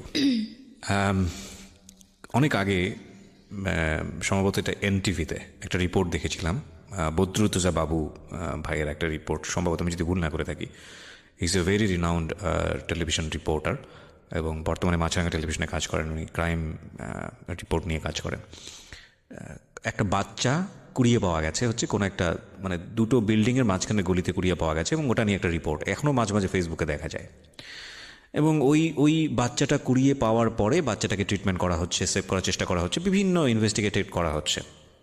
এই রিপোর্টটা দেখার পরে মানে আমি আজকের এই জীবন গল্প করতে গিয়ে আমার এই অনুভূতিটা হয়, কিন্তু আমি জানি আমার প্রথম যে অনুভূতিটা হয়েছে এটাই ম্যাক্সিমাম মানুষের অনুভূতি। এই রিপোর্টটা মানে এই বাচ্চার মানে এই রিপোর্টটা দেখতে গিয়ে ফার্স্ট আমার যে অনুভূতিটা হয়েছে সেটা হলো যে কোন পাষণ্ড মা পারলো এই বাচ্চাটাকে ভেবে ফেলে দিতে। এটা হচ্ছে ফার্স্ট অনুভূতি। সেকেন্ড অনুভূতি, নিশ্চয়ই এই বাচ্চাটার মান সম্মানে সামাজিকতায় আঘাত লাগবে, যে কারণে বাচ্চাটার পরিণতি এরকম হয়েছে। এবং সেক্ষেত্রেও ওই মাটার দিকেই প্রশ্ন এসেছে। একবারের জন্যও কিন্তু মানে আমাদের প্রথম ইমোশন যেটা হয়, একবারের জন্য কিন্তু আমরা ওই ছেলেটার কথা চিন্তা করিনি যে এই ছেলেটার দ্বারা এই কাজটা হয়েছে, কিংবা যেই পরিস্থিতিতে পড়ে মেয়েটাকে বাধ্য করা হয়েছে এই কাজটা করার জন্য, বা মেয়েটা আদৌ বাধ্য হয়েছে কিনা। বাচ্চাটার কষ্টে আমরা সবাই কষ্ট পাচ্ছি, এবং আমি জানি এরকম বাচ্চা সমাজে নেওয়ার জন্য অনেকেই প্রস্তুত থাকেন, অনেকের ঘরেই বাচ্চা কাচ্চা হয় না, অনেকেই চান একটা বাচ্চা। কিন্তু আমি বরং গল্পটাকে একটু অন্যভাবে আপনাদেরকে ভাবাতে চাই। দেখুন, কতটা শক্তিশালী ভয়াবহ একটা ব্যাকগ্রাউন্ড থাকলে, কতটা শক্তিশালী কারণ থাকলে, মা তো মাই, সে যেই হোক না, যে অবস্থায় হোক না কেন, একটা মা তার সন্তানকে ফেলে দিতে পারেন। কতটা শক্তিশালী কারণ থাকলে। অন্তত আজকের এই গল্প যে জায়গাটায় দাঁড়িয়ে আছে, প্রায় 1 ঘন্টা 10 মিনিট আমরা পার করে ফেললাম আমাদের এই জীবন গল্পে, সেখানে এসে অন্তত আপনাদের এই উপলব্ধিটা হওয়া উচিত যে যখন তাসলিমা ট্রেন থেকে বাচ্চাটাকে ফেলে দিতে যাচ্ছে, রাইট? সো সেই মুহূর্তে আপনি যদি শুধু ওই সিনারিটুকুই দেখেন যে ট্রেনের মধ্যে আপনি বসে আছেন এবং একটা মহিলা দৌড় দিয়ে গেল, কিংবা একটা কিশোরী মেয়ে দৌড় দিয়ে গেল, তার কোলের বাচ্চাটাকে ঠাস করে সে ফেলে দিল, আপনার অনুভূতিটা কী হবে? আপনার অনুভূতিটা হবে এই মেয়েটাকে মেরে ফেলি, বা এই মেয়েটা কী করলো, এই মেয়েটা তো পাগল, কিংবা এই মেয়েটার একটা চরম শাস্তি হওয়া উচিত। আপনার যা ইচ্ছা আপনি সেটা করার চেষ্টা করবেন। কিন্তু আপনি যদি এই লম্বা ব্যাকগ্রাউন্ডটা জানেন, আপনি কি পারবেন ওর দিকে আঙুলটা তুলতে? তবুও মানুষ আমরা, কথা হচ্ছে এটাই যে আমরা যেই মানুষ একটা শিশু সন্তানের যত্ন করতে জানে না, সেই শিশু সন্তানের যত্ন যেভাবেই হোক না কেন, জন্ম যেভাবেই হোক না কেন, সেই মানুষ আসলে মানুষ না। আমরা সেই জায়গাটা থেকেই তাসলিমাকে আরও গল্পটা সামনের দিকে এগিয়ে নিতে সুযোগ দিব, দেখি সে কি করেছে। হ্যাঁ, ট্রেনের ভিতরে আপনি বাচ্চাটা ফেলে দেওয়ার প্ল্যান করছিলেন, তারপরে আমি যখন তাকে ফেলে দিতে চাচ্ছি, ঠিক ওই মুহূর্তে ও আমার গলার মধ্যে জড়িয়ে ধরে। তখন আমি কিন্তু ওর দিকটা মানে জানালার পাশে ওকে নিয়ে গেছিলাম। ঠিক যখন ও আমার গলায়তে জড়িয়ে ধরে, তখন আমার ওর জন্য খুবই মায়া হয় যে আমি 10 মাস 10 দিন গর্ভে ধারণ করলাম, জন্ম দিলাম, এতদিন পর্যন্ত তাকে আমি লালন পালন করলাম, বুকে দুধ খাওয়ালাম, অবশেষে আমি তাকে ট্রেনের নিচে ফেলে দিব না। তখন আমি ওকে বুকে জড়িয়ে ধরলাম। তো ওকে নিয়ে আমি আবার বাড়িতে ফিরে আপনার যাই। একবারের জন্য চিন্তা হয়নি যে ট্রেনের ভিতরে তো অনেক লোকজন আছে, আপনি ফেলে দেওয়ার পরে কি অবস্থাটা দাঁড়াবে? সেটা তো আর ভাবিনি। তখন তো আমি শুধু এটাই ভাবছি যে আমাকে বাঁচতে হবে, আমাকে ফ্রি করে দেখ, ফ্রি আমাকে হতে হবে, মুক্ত হতে হবে অভিশপ্ত জীবন থেকে। তো যখন আমি বাচ্চাটাকে নিয়ে বাড়িতে ফিরে যাই, তো আবার সে একই অবস্থা, আমার মা অত্যাচার করতে আচ্ছা, থাকে। তখন পর্যন্ত জানে না যে এই বাচ্চাটার আসলে কার ওরসে জন্ম হয়েছে। আমি জানি না যে আজ পর্যন্ত সে জানে কিনা। আপনি যদি সাহসী একটা মেয়ে হতো, আমি জানি না সাহসী কথাটা ওইভাবে বলা উচিত হচ্ছে কিনা, আপনার কি একবারের জন্য মনে হয়নি যে এই বাচ্চাটা নিয়ে ওই লোকটাকে ফেস করতে, যে না বাচ্চাটা তোমার? ওই সময় কি মনে হতো না বা সাহস পেতেন না? ওই সময় মনে হতো, কিন্তু আমার পাশে আমি তেমন কাউকে পাইনি। যদি আমার পাশে কোনো এরকম শক্তিশালী মানুষ পেতাম বা ওর বিষয়ে এগুলো বলতে পারতাম। আপনার তাৎক্ষণিকভাবে যেটা করা উচিত ছিল পুলিশের কাছে যাওয়া। রিয়েলিটি প্রিয় শ্রোতা, কারণ অনুষ্ঠানের ফরম্যাটের জায়গা থেকে আমাকে বলতে হবে, এটা নিয়ম। হয়তো আমাদের সবারই আশ্রয়স্থল হওয়া উচিত আমাদের পুলিশ ডিপার্টমেন্ট। আপনি পুলিশের কাছে কেন যাননি? যাইনি। কেন যাননি? যাইনি, তখন আমার মাথায় এগুলো ছিল না। এগুলো ছিল না। যদি থাকতো তাহলে কি যেতেন পুলিশের কাছে? অবশ্যই যেতাম। ওকে, ফাইন। সবারই আমি বলবো একটা কথা, যে আপনি বিচার পান কি না পান, ন্যায় বিচার পান, পুলিশের অনেক অনেক সদস্য আছে যারা সত্যি সত্যি অনেক মহৎ। আমরা একটা পারসেপশন আমরা একটা গ্রো করি, এবং সেটা অনেকের আচরণের জন্যই হয়, একটা নেগেটিভ পারসেপশন পুলিশ সম্পর্কে। কিন্তু আপনাদের প্রথম যেখানে নক করা উচিত সেটা হচ্ছে থানা পুলিশ, এরকম ঘটনা ঘটলে। ওকে, বলুন তারপরে আগের মতোই আমার আম্মু আমার সাথে ব্যবহার করতে থাকে। তখন প্রায় 9 মাস হয়, তখন আমার ছেলে প্রায় হাঁটতে শিখছে। তো একদিন আমার আম্মু আমাকে অনেক মারে, মেরে ঘর থেকে বের করে দেয়। তো আমার মনে হয় যে জীবনটা আমার খুবই অভিশপ্ত। তো যে বাচ্চার জন্য আজকে আমি অভিশপ্ত হয়েছি, তো বাচ্চার কি দোষ? বাচ্চার তো কোনো দোষ নেই, তাকে একা মারবো কেন? আমি নিজেও মরবো আজকে। তো মানে আমি প্ল্যান ছিল যে বাচ্চাকেও মারবেন, আপনিও মরে যাবেন। নিজেও মরবো। তো আমি বিশ্ব রোড আমাদের পাশে আছে, তো ওখানে আমি চলে যাই। যাওয়ার পর বাচ্চাটা ঘুমিয়েছিল, আমি কোলে নিয়ে মানে ঠিক গাড়ি আসতেছে, মানে আমি যাচ্ছি, ঠিক ওই মুহূর্তে একটা লোক আমাকে পিছন দিয়ে টেনে ধরে। টেনে ধরার পর তখন রাত্রে 11টা বাজে, বলতেছে যে তুমি এটা কি করতেছো, এখন তো মরে যেতাম। আমি বলতেছি আমি তো মরতেই চাই, যে জীবনে আমার কোনো মূল্য নেই, দাম নেই, সেখানে বেঁচে থেকে কী লাভ। তো উনি আমি খুব কাঁদতেছিলাম আর বলতেছিলাম কথাগুলো। তো উনি আমাকে বলতেছে কি হয়েছে, কি সমস্যা। তো উনি আমাকে বাসায় নিয়ে যায়। নিয়ে যাওয়ার পরে আমার আম্মুকে ডেকে তোলার পরে বলতেছে আপনার মেয়ে কোথায় আছে, কি আছে, খবর না রেখে আপনি ঘুমাচ্ছেন? আপনার মেয়ে তো আজকে আত্মহত্যা করতে গেছিল। আচ্ছা। তখন আমার মার মনে হয় একটু দয়া হয় যে বাচ্চাটাকে নিয়ে সে আত্মহত্যা করতে গিয়েছিল। তখন থেকে এই পর্যন্ত মানে আমার মা কি করে, ওই বাচ্চাটার প্রতি একটু দরদ হয় আর কি। আচ্ছা। যেমন আমাকে মায়া না করলেও আমার সন্তানকে মায়া করে। তো আমি আবার একটা কাজ পাই, তো কাজ করতে থাকি, আমার বাচ্চাকে লালন পালন করতে থাকি। এভাবে 2 বছর 2.5 বছর হয়ে যায়।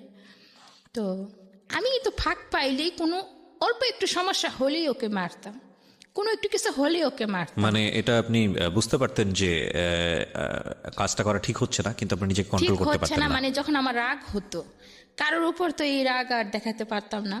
সব রাগ আমি আমার বাচ্চার উপর দেখাতাম, কারণ ওর জন্যই আমার কপালে এত কিছু, ওর জন্যই আমার সব কিছু। তো ওকে সবসময় আমি টর্চার করতাম। এক পর্যায়ে কি হয়, আমার সন্তান কথা বলতে শিখে প্রায় 1.5 বছরই মা বলে ডাকে।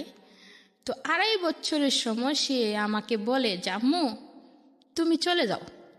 কোথায় যাব বাবা? তুমি গিয়ে চাকরি করো, দেখো না নানি মামা তোমাকে মারে বকে। যেদিন আমার এই 2.5 বছরের বাচ্চা আমার কষ্টটুকু বুঝতে পারলো, সেই দিন থেকে আমি ওকে বুকে টেনে নেই। তারপর থেকে আমি কোনো দিন ওর গায়ে আঘাত করি না। যে আমি যাকে এত অবহেলা করলাম, যাকে এত কষ্ট দিলাম, আজকে সেই 2.5 বছরের বাচ্চা আমার কষ্ট বুঝতে পারলো যে এখানে থাকলে আমার কষ্ট হচ্ছে। ওর নিজের কষ্ট না ভেবে আমার কষ্টের কথা ভাবলো, যে মাকে ছাড়া থাকতে ওর কষ্ট হবে সেটা সে ভাবেনি কখনো। তো আমি চলে যাই, মাসে মাসে 2000 করে টাকা দিতাম আম্মু। গিয়ে আপনি কোথায় কাজ করলেন? আমি প্রথমত ঢাকা টঙ্গী আসি আমার চাচাতো বোনের জামাইয়ের সাথে। ওনারা মানে ওনার মেয়ে ঢাকায় থাকতো, ওখানে এসে চাকরি নিয়ে এভাবে চাকরি করতে থাকি আর আমার ছেলেকে লালন পালন করতে থাকি। এক পর্যায়ে আমার ছেলের বয়স প্রায় 4 বছর, তখন আমি বাড়িতে ব্যাক করি আমার ছেলের জন্যই। ব্যাক করার পর আমার যে ভাইটা ছিল উনি আবার মারা যায়। তো উনি মারা যাওয়ার পরে যেটা হয় আর কি, ঘরের ভিতরে কোনো টাকা পয়সা বেশি একটা থাকে না। তো আমার মা রাগ করে আমাকে বলে যে আমার ছেলেটা না মরে যদি তুই মরতি। তা আমার অনেক কষ্ট লাগে যে আমার মা আমার মৃত্যু কামনা করলো, আমি এখানে আর থাকবোই না। তো আমি ভাইয়া মরা 43 দিনের দিন আমি ঢাকায় ব্যাক চলে আসি আমার এক বান্ধবীর সাথে যোগাযোগ করে। আসার পরে যা হয়, আমার বান্ধবীর এখানে একটা পাত্র আছে, তো ওরা বলে কি তোর জীবনটা কি এভাবেই চলবে, তোর কি বিয়ের সাথে দরকার নেই বা সংসার দরকার নেই। তো আমিও নিজের থেকেও ভাবি যে আমারও তো সংসারের প্রয়োজন আছে, বিয়ে হওয়ার দরকার আছে। তো বলে কি একটা ভালো পাত্র আছে, যদি তুই কিছু মনে না করস তাহলে ওর কাছে তোকে বিয়ে দিয়ে দিই। তা আমি বলি ঠিক আছে, ওকে আমার দেখতে হবে বা উনিও আমাকে দেখবে। তো উনি আসার পরে বলে যে ওনার স্ত্রী মারা গেছে, ওনার একটা ছেলে একটা মেয়ে আছে, তো ওনার ওয়াইফ লাগবে বা উনি বিয়ে করবে। তো ওনাকে দেখে আমারও পছন্দ হয়। গাড়ির ড্রাইভার ছিলেন, ডিস্ট্রিক্ট গাড়ি চালাতে। উনি কি জানতো যে আপনার এরকম একটা অতীত আছে, আপনার একটা ছেলে আছে? অতীতের কথা বলিনি, কিন্তু বলছি যে আমার একটা বাচ্চা আছে, ছেলে বাচ্চা আছে। কিভাবে হয়েছে সেটা আপনি বলেননি? না, সেটা বলিনি। বলছি যে আমার আগে বিয়ে হয়েছিল, আমার কাছে ভালোই ছিল, মানে উনি আমাকে ভালোবাসতেন, ঠিক আছে, সংসারটা ভালোই চলছিল। তো ওখানে আমি আবার প্রেগনেন্ট হয়ে মানে বাচ্চা কনসিভ করেন আপনি? হ্যাঁ, কনসিভ করি। তার মধ্যে আমি আবার জানতে পারি যে ওনার দেশের বাড়িতে বউ বাচ্চা আছে।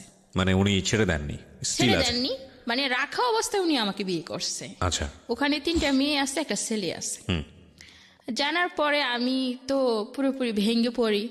তো বাচ্চার আমার 3 মাস, ওই সময় আমার বোন আসে, মানে সিলেট থেকে ঢাকা বেড়াতে আসে। তো ওকে নিয়ে একটু ঘুরতে যাই। তা আমার স্বামী চট্টগ্রাম থেকে ঢাকা গাড়ি চালাইতো, তো চট্টগ্রাম থেকে বাসায় ফিরে। তো আমার একটু জ্বর আসে হালকা, আসার পরে আমি কিছু ট্যাবলেট খাই। খাওয়ার পরে রাত্রে আমার স্বামী আসলে তার সাথে একসাথে বসে ভাত খেতে বসি আর কি। জি। যে ফ্লোরে আমি ভাত খেতে বসি, মানে ভাত খেয়ে উঠে যাওয়ার পরে মানে পুরো ফ্লোর একদম রক্তে ভরে যায় আর কি, যেমন ব্লাডে ভরে যায়। আমার স্বামী ভাবে হয়তো আমি ওষুধ খেয়ে বাচ্চারা নষ্ট করে ফেলি। আচ্ছা। তো ও আমাকে বারবার জিজ্ঞেস করতে পারে, তাসলিমা এটা হলো কি করে? আমি বলতেছি আমি তো কিছু জানি না। তুমি কি খাইছো? নিশ্চয়ই তুমি কিছু খাইছো। আমার ওষুধগুলো চেক করতে থাকে। তো ওষুধগুলো চেক করে দেখে না, ওই ধরনের কোনো ওষুধ খাইনি। তো রাত্রে এক পর্যায়ে আমার পেটে প্রচন্ড ব্যথা হয়। তো আমি ঘুমিয়ে পড়ি, মানে সকাল ও ব্যথা, খুবই প্রচুর ব্যথা, কাঁদতে থাকি। আর ও সকাল, আমার স্বামী সকাল 5টা বাজে উঠে কোথায় জানি চলে যায়। তো ওকে আমি ফোন দিই, কি ব্যাপার তুমি কোথায়, বাসায় আসবে না? ঠিক আছে আমি আসতেছি। তো এসে দেখে আমি খুবই কান্না করতেছি। জি। তো আমার মাথায় হাত বুলিয়ে দিয়ে বলছে, তাসলিম কি হয়েছে, তুমি কান্না করতেছো কেন? তুমি ডাক্তারের কাছে নিতে হবে, তুমি কি ডাক্তারের কাছে যাবা? আমি হ্যাঁ যাওয়ার তো দরকারই। ও আবার কি করে, আমার এই অসুস্থতার সুযোগ নিয়ে ও জামা কাপড় যা কিছু আছে ব্যাগের ভিতরে গুছাইয়ে নিয়ে চাকরি ছেড়ে বেতন নিয়ে ওই দিনই সে চলে যায়, আমাকে ফেলে চলে যায়, ওকে আমাকে না বলে চলে যায়। তো ওনার সাথে একজন সহকর্মী, মানে আরেকটা ড্রাইভার বাসায় এসে বলতেছে যে দোকান বাকি, ঘর ভাড়া এগুলো কি দিছে আপনার স্বামী? আমি কই না, তো চাকরি ছেড়ে চলে গেছে। উনি তো চলে যায়। তারপর আমি ওনাকে ফোন দিই যে কি ব্যাপার, তুমি কোথায়? বলে কি আমি তো এক জায়গায় কাজে আসছি, তুমি বাসায় যাও, আর টেনশন করো না, আমি বাসায় ফিরব। মিথ্যে সান্ত্বনা দিচ্ছিল তখন আমাকে। ও যখন চলেই গেছে আমাকে ফেলে, তাহলে আমার আগের ওই বাচ্চার কষ্টের কথাই তো আমার মনে আছে এখনো, তাহলে আমি আর বাচ্চা নিব না। তখন আমি ম্যাডামকে বলি যে ম্যাডাম আমি বাচ্চা রাখবো না।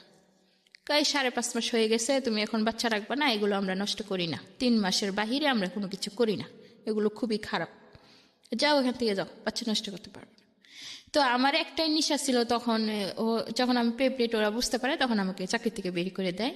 তা আমি বাসায় এসে মানে সব ডাক্তারের সাথে, শুধু বড় বড় ডাক্তারের কাছে যে যোগাযোগ করতাম, টাকা নিয়ে নিয়ে যোগাযোগ করতাম যে আমার বাচ্চা আমি নষ্ট করে পারবো।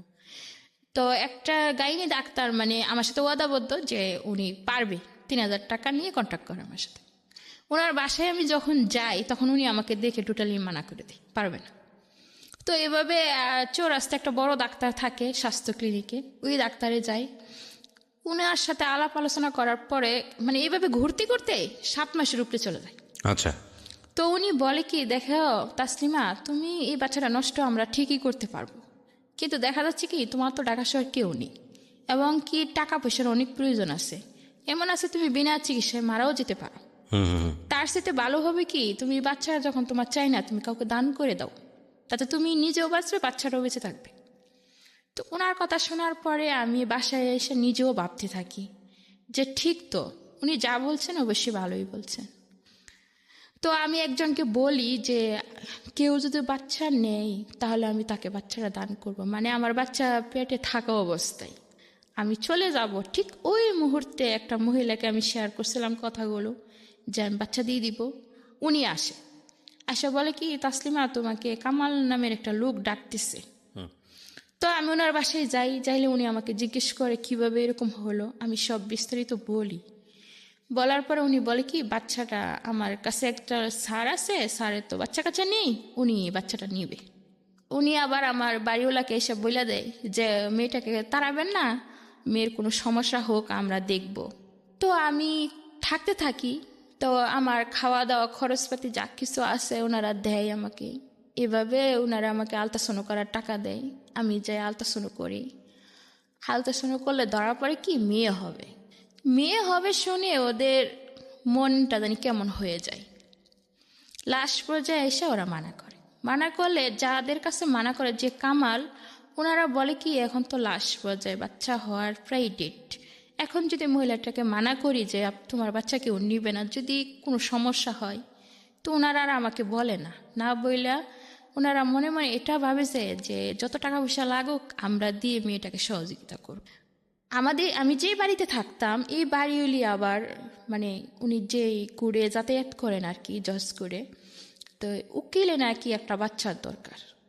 তো উনি আবার আমাকে বলতেছে যে আমার বাড়িতে বাচ্চা মানে অন্য কাউকে দিয়ে দিবে, অথচ আমি জানি না। আমার উকিলে একটা বাচ্চা চাইছে অনেক দিন ধরে আমার কাছে, বলছে কোথাও পাইলে খুঁজ বলার জন্য। পরে ওনারা আবার কিভাবে জানি ওনার সাথে যোগাযোগ করে, কইরা উকিলের সাথে যোগাযোগ করে। উকিলে ফোনে বলে ঠিক আছে বাচ্চা আমরা নেব, ছেলে হোক বা মেয়ে হোক কোনো সমস্যা নাই। তো সাইজ সিজার করে বাচ্চাটা হয়। আমি একদম অসুস্থ হয়ে পড়ি। অসুস্থ হওয়ার পরে আমি মানে চোখ বন্ধ রাখা অবস্থায় শুনতে পারতেছি যে সিস্টাররা ডাক্তাররা বলাবলি করতেছে যে বাচ্চারা দেখতে শুনতে বেশ সুন্দর, মোটা ঠোঁটা, মানে 3 কেজি 90 গ্রাম হয়েছে। তো এরকম বাচ্চা কি ওর হয় না সহজে। তো আমার খুবই মানে তাকে দেখতে ইচ্ছে করতেছে, কারণ তারা যখন বলাবলি করতেছে যে বাচ্চাটা অনেক সুন্দর, তখন আমি চোখ খুলে আমি আমার মেয়ের দিকে তাকায় দেখি সত্যি অনেক সুন্দর। এখন আমার চোখের পানি আসছে জোরে জোরে পড়তে থাকে যে এত কষ্ট আমি করলাম আর এই বাচ্চাটা আমি আজকে আরেকজনের হাতে তুলে দিব। কারণ আমি পেটে থাকতে ওয়াদাবদ্ধ তাদের কাছে যে আমি ওদিকে বাচ্চা দিয়ে দিব। এখন তো বাচ্চা দেখে আমার খুবই মায়া লাগতেছে, আমি এই সন্তান কি করে তাদেরকে দিয়ে দিব। তো ওদের কে জানি মারা যায়, ওরা আর সেদিন আসতে পারে না। তো বাচ্চা নিয়ে বিকালে আমরা বাড়িতে ব্যাক করার পর একটা খালি রুমে মানে কার্টুন বিছাইয়া আমাকে থাকতে দেওয়া হয়। আমি ওই রুমে থাকি আমার বাচ্চাকে নিয়ে। এমন একটা লোক নাই যে আমার কাপড়গুলো কেউ ধুয়ে দিবে বা আমার এই বাচ্চাটাকে একটু কোলে নিয়ে বসবে। তো সমস্ত রাত বাচ্চাকে এই শরীর নিয়ে দুধ গরম করে আনিয়ে খাওয়াই, আবার ওকে কোলে নিয়ে বসে থাকি। আবার পরের দিন সকালে নিজের কাপড় চোপড়, বাচ্চার কাপড় চোপড় ঠান্ডা পানি দিয়ে আমি দোয়ার পরে ওরা আসে না, নিতে আসে না। তো এইভাবে তখন আমার শরীরে অনেক শক্তি ছিল, কোথায় থেকে আসছিল তা আমি জানি না, মনে হয় আল্লাহ পাকি দিছিল আমার মেয়েকে যত্ন করার জন্য। তো মেয়ের দিকে তাকিয়ে থাকি, শুধুই কাঁদতে থাকি যে এত সুন্দর মেয়ে হলো আমার, আজকে আমি কি করে অন্যের হাতে তুলে দিব এই মেয়েকে। তো এক পর্যায়ে কি হয়, ভাত দিলে আমি ভাত খাই না, কাঁদতে কাঁদতে আমার চোখ মুখ সব কিছু ফুলে যায়। তো ওনারা এভাবে 3 দিন পরে বুকে দুধ আসে, ওকে আমি দুধ খাওয়াই।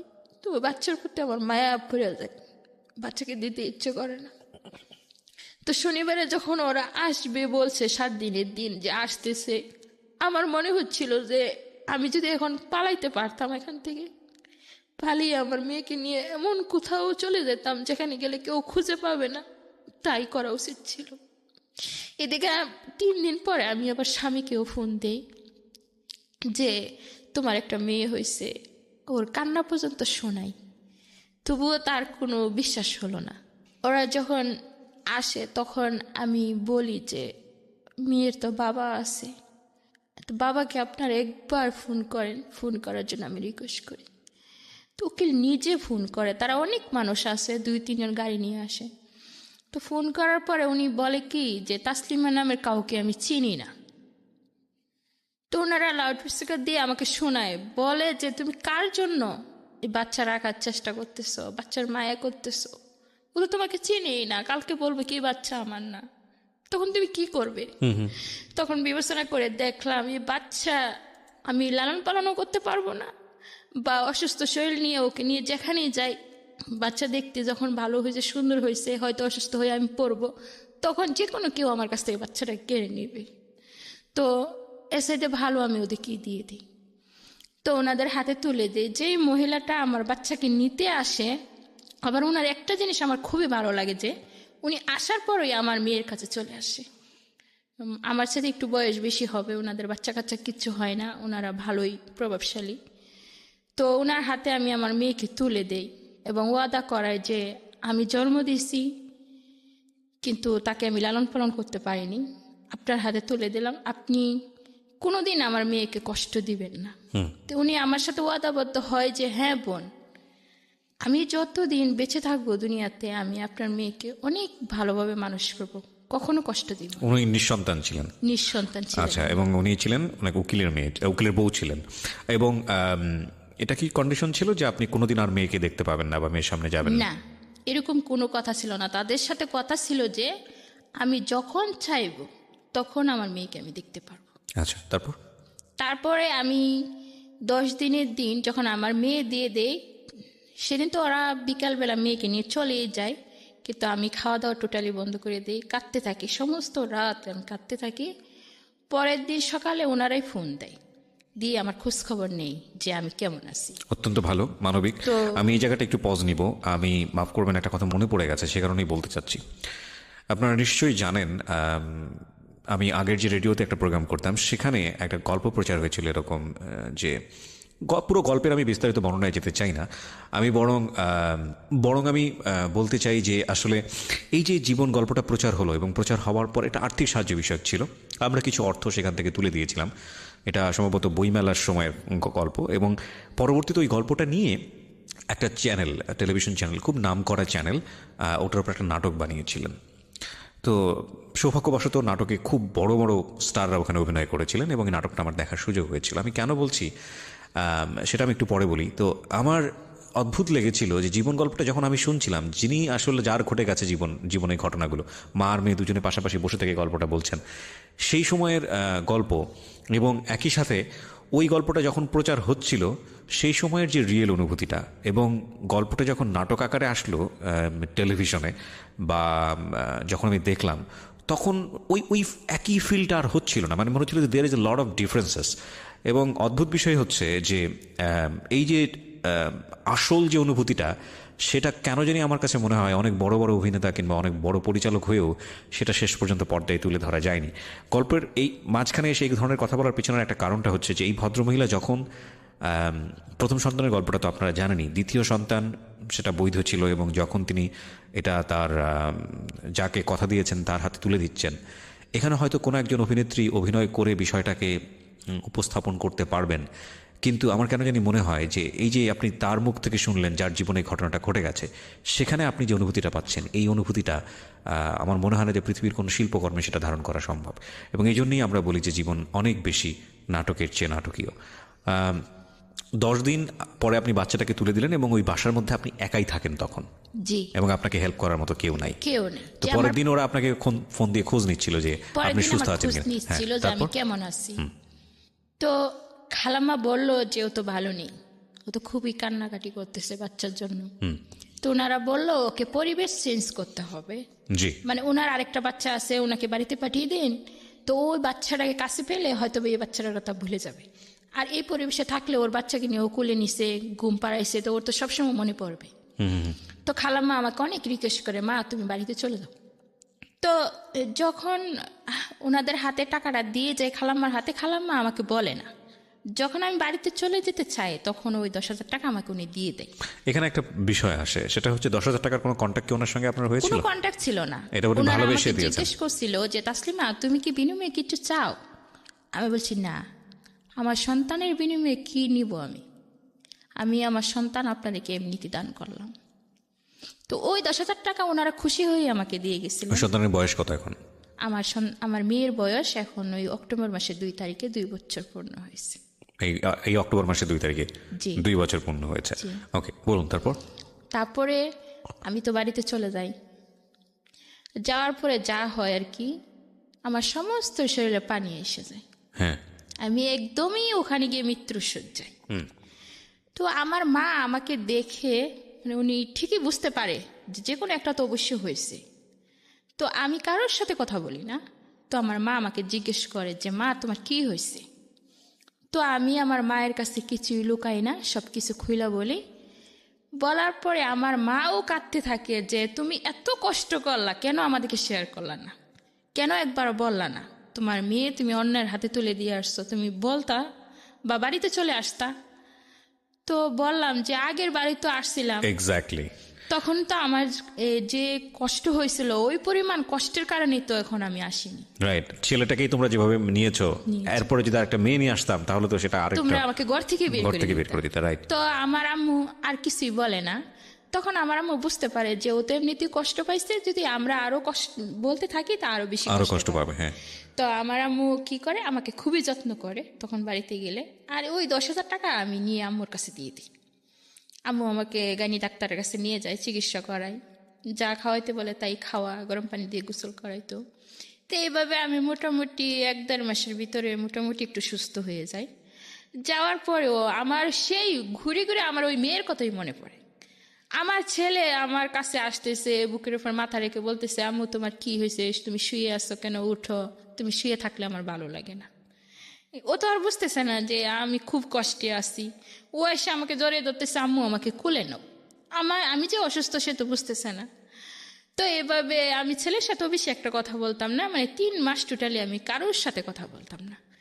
তো আমার পাড়াপড়শিরা যারা আছে সবাই বলতো যে তুই আয়শা ঘরের ভিতরে শুয়ে থাকস কেন, আমাদের কাছে যাস না। আম্মা বলতো যে ওরে বিরক্ত করিস না, চলে যা।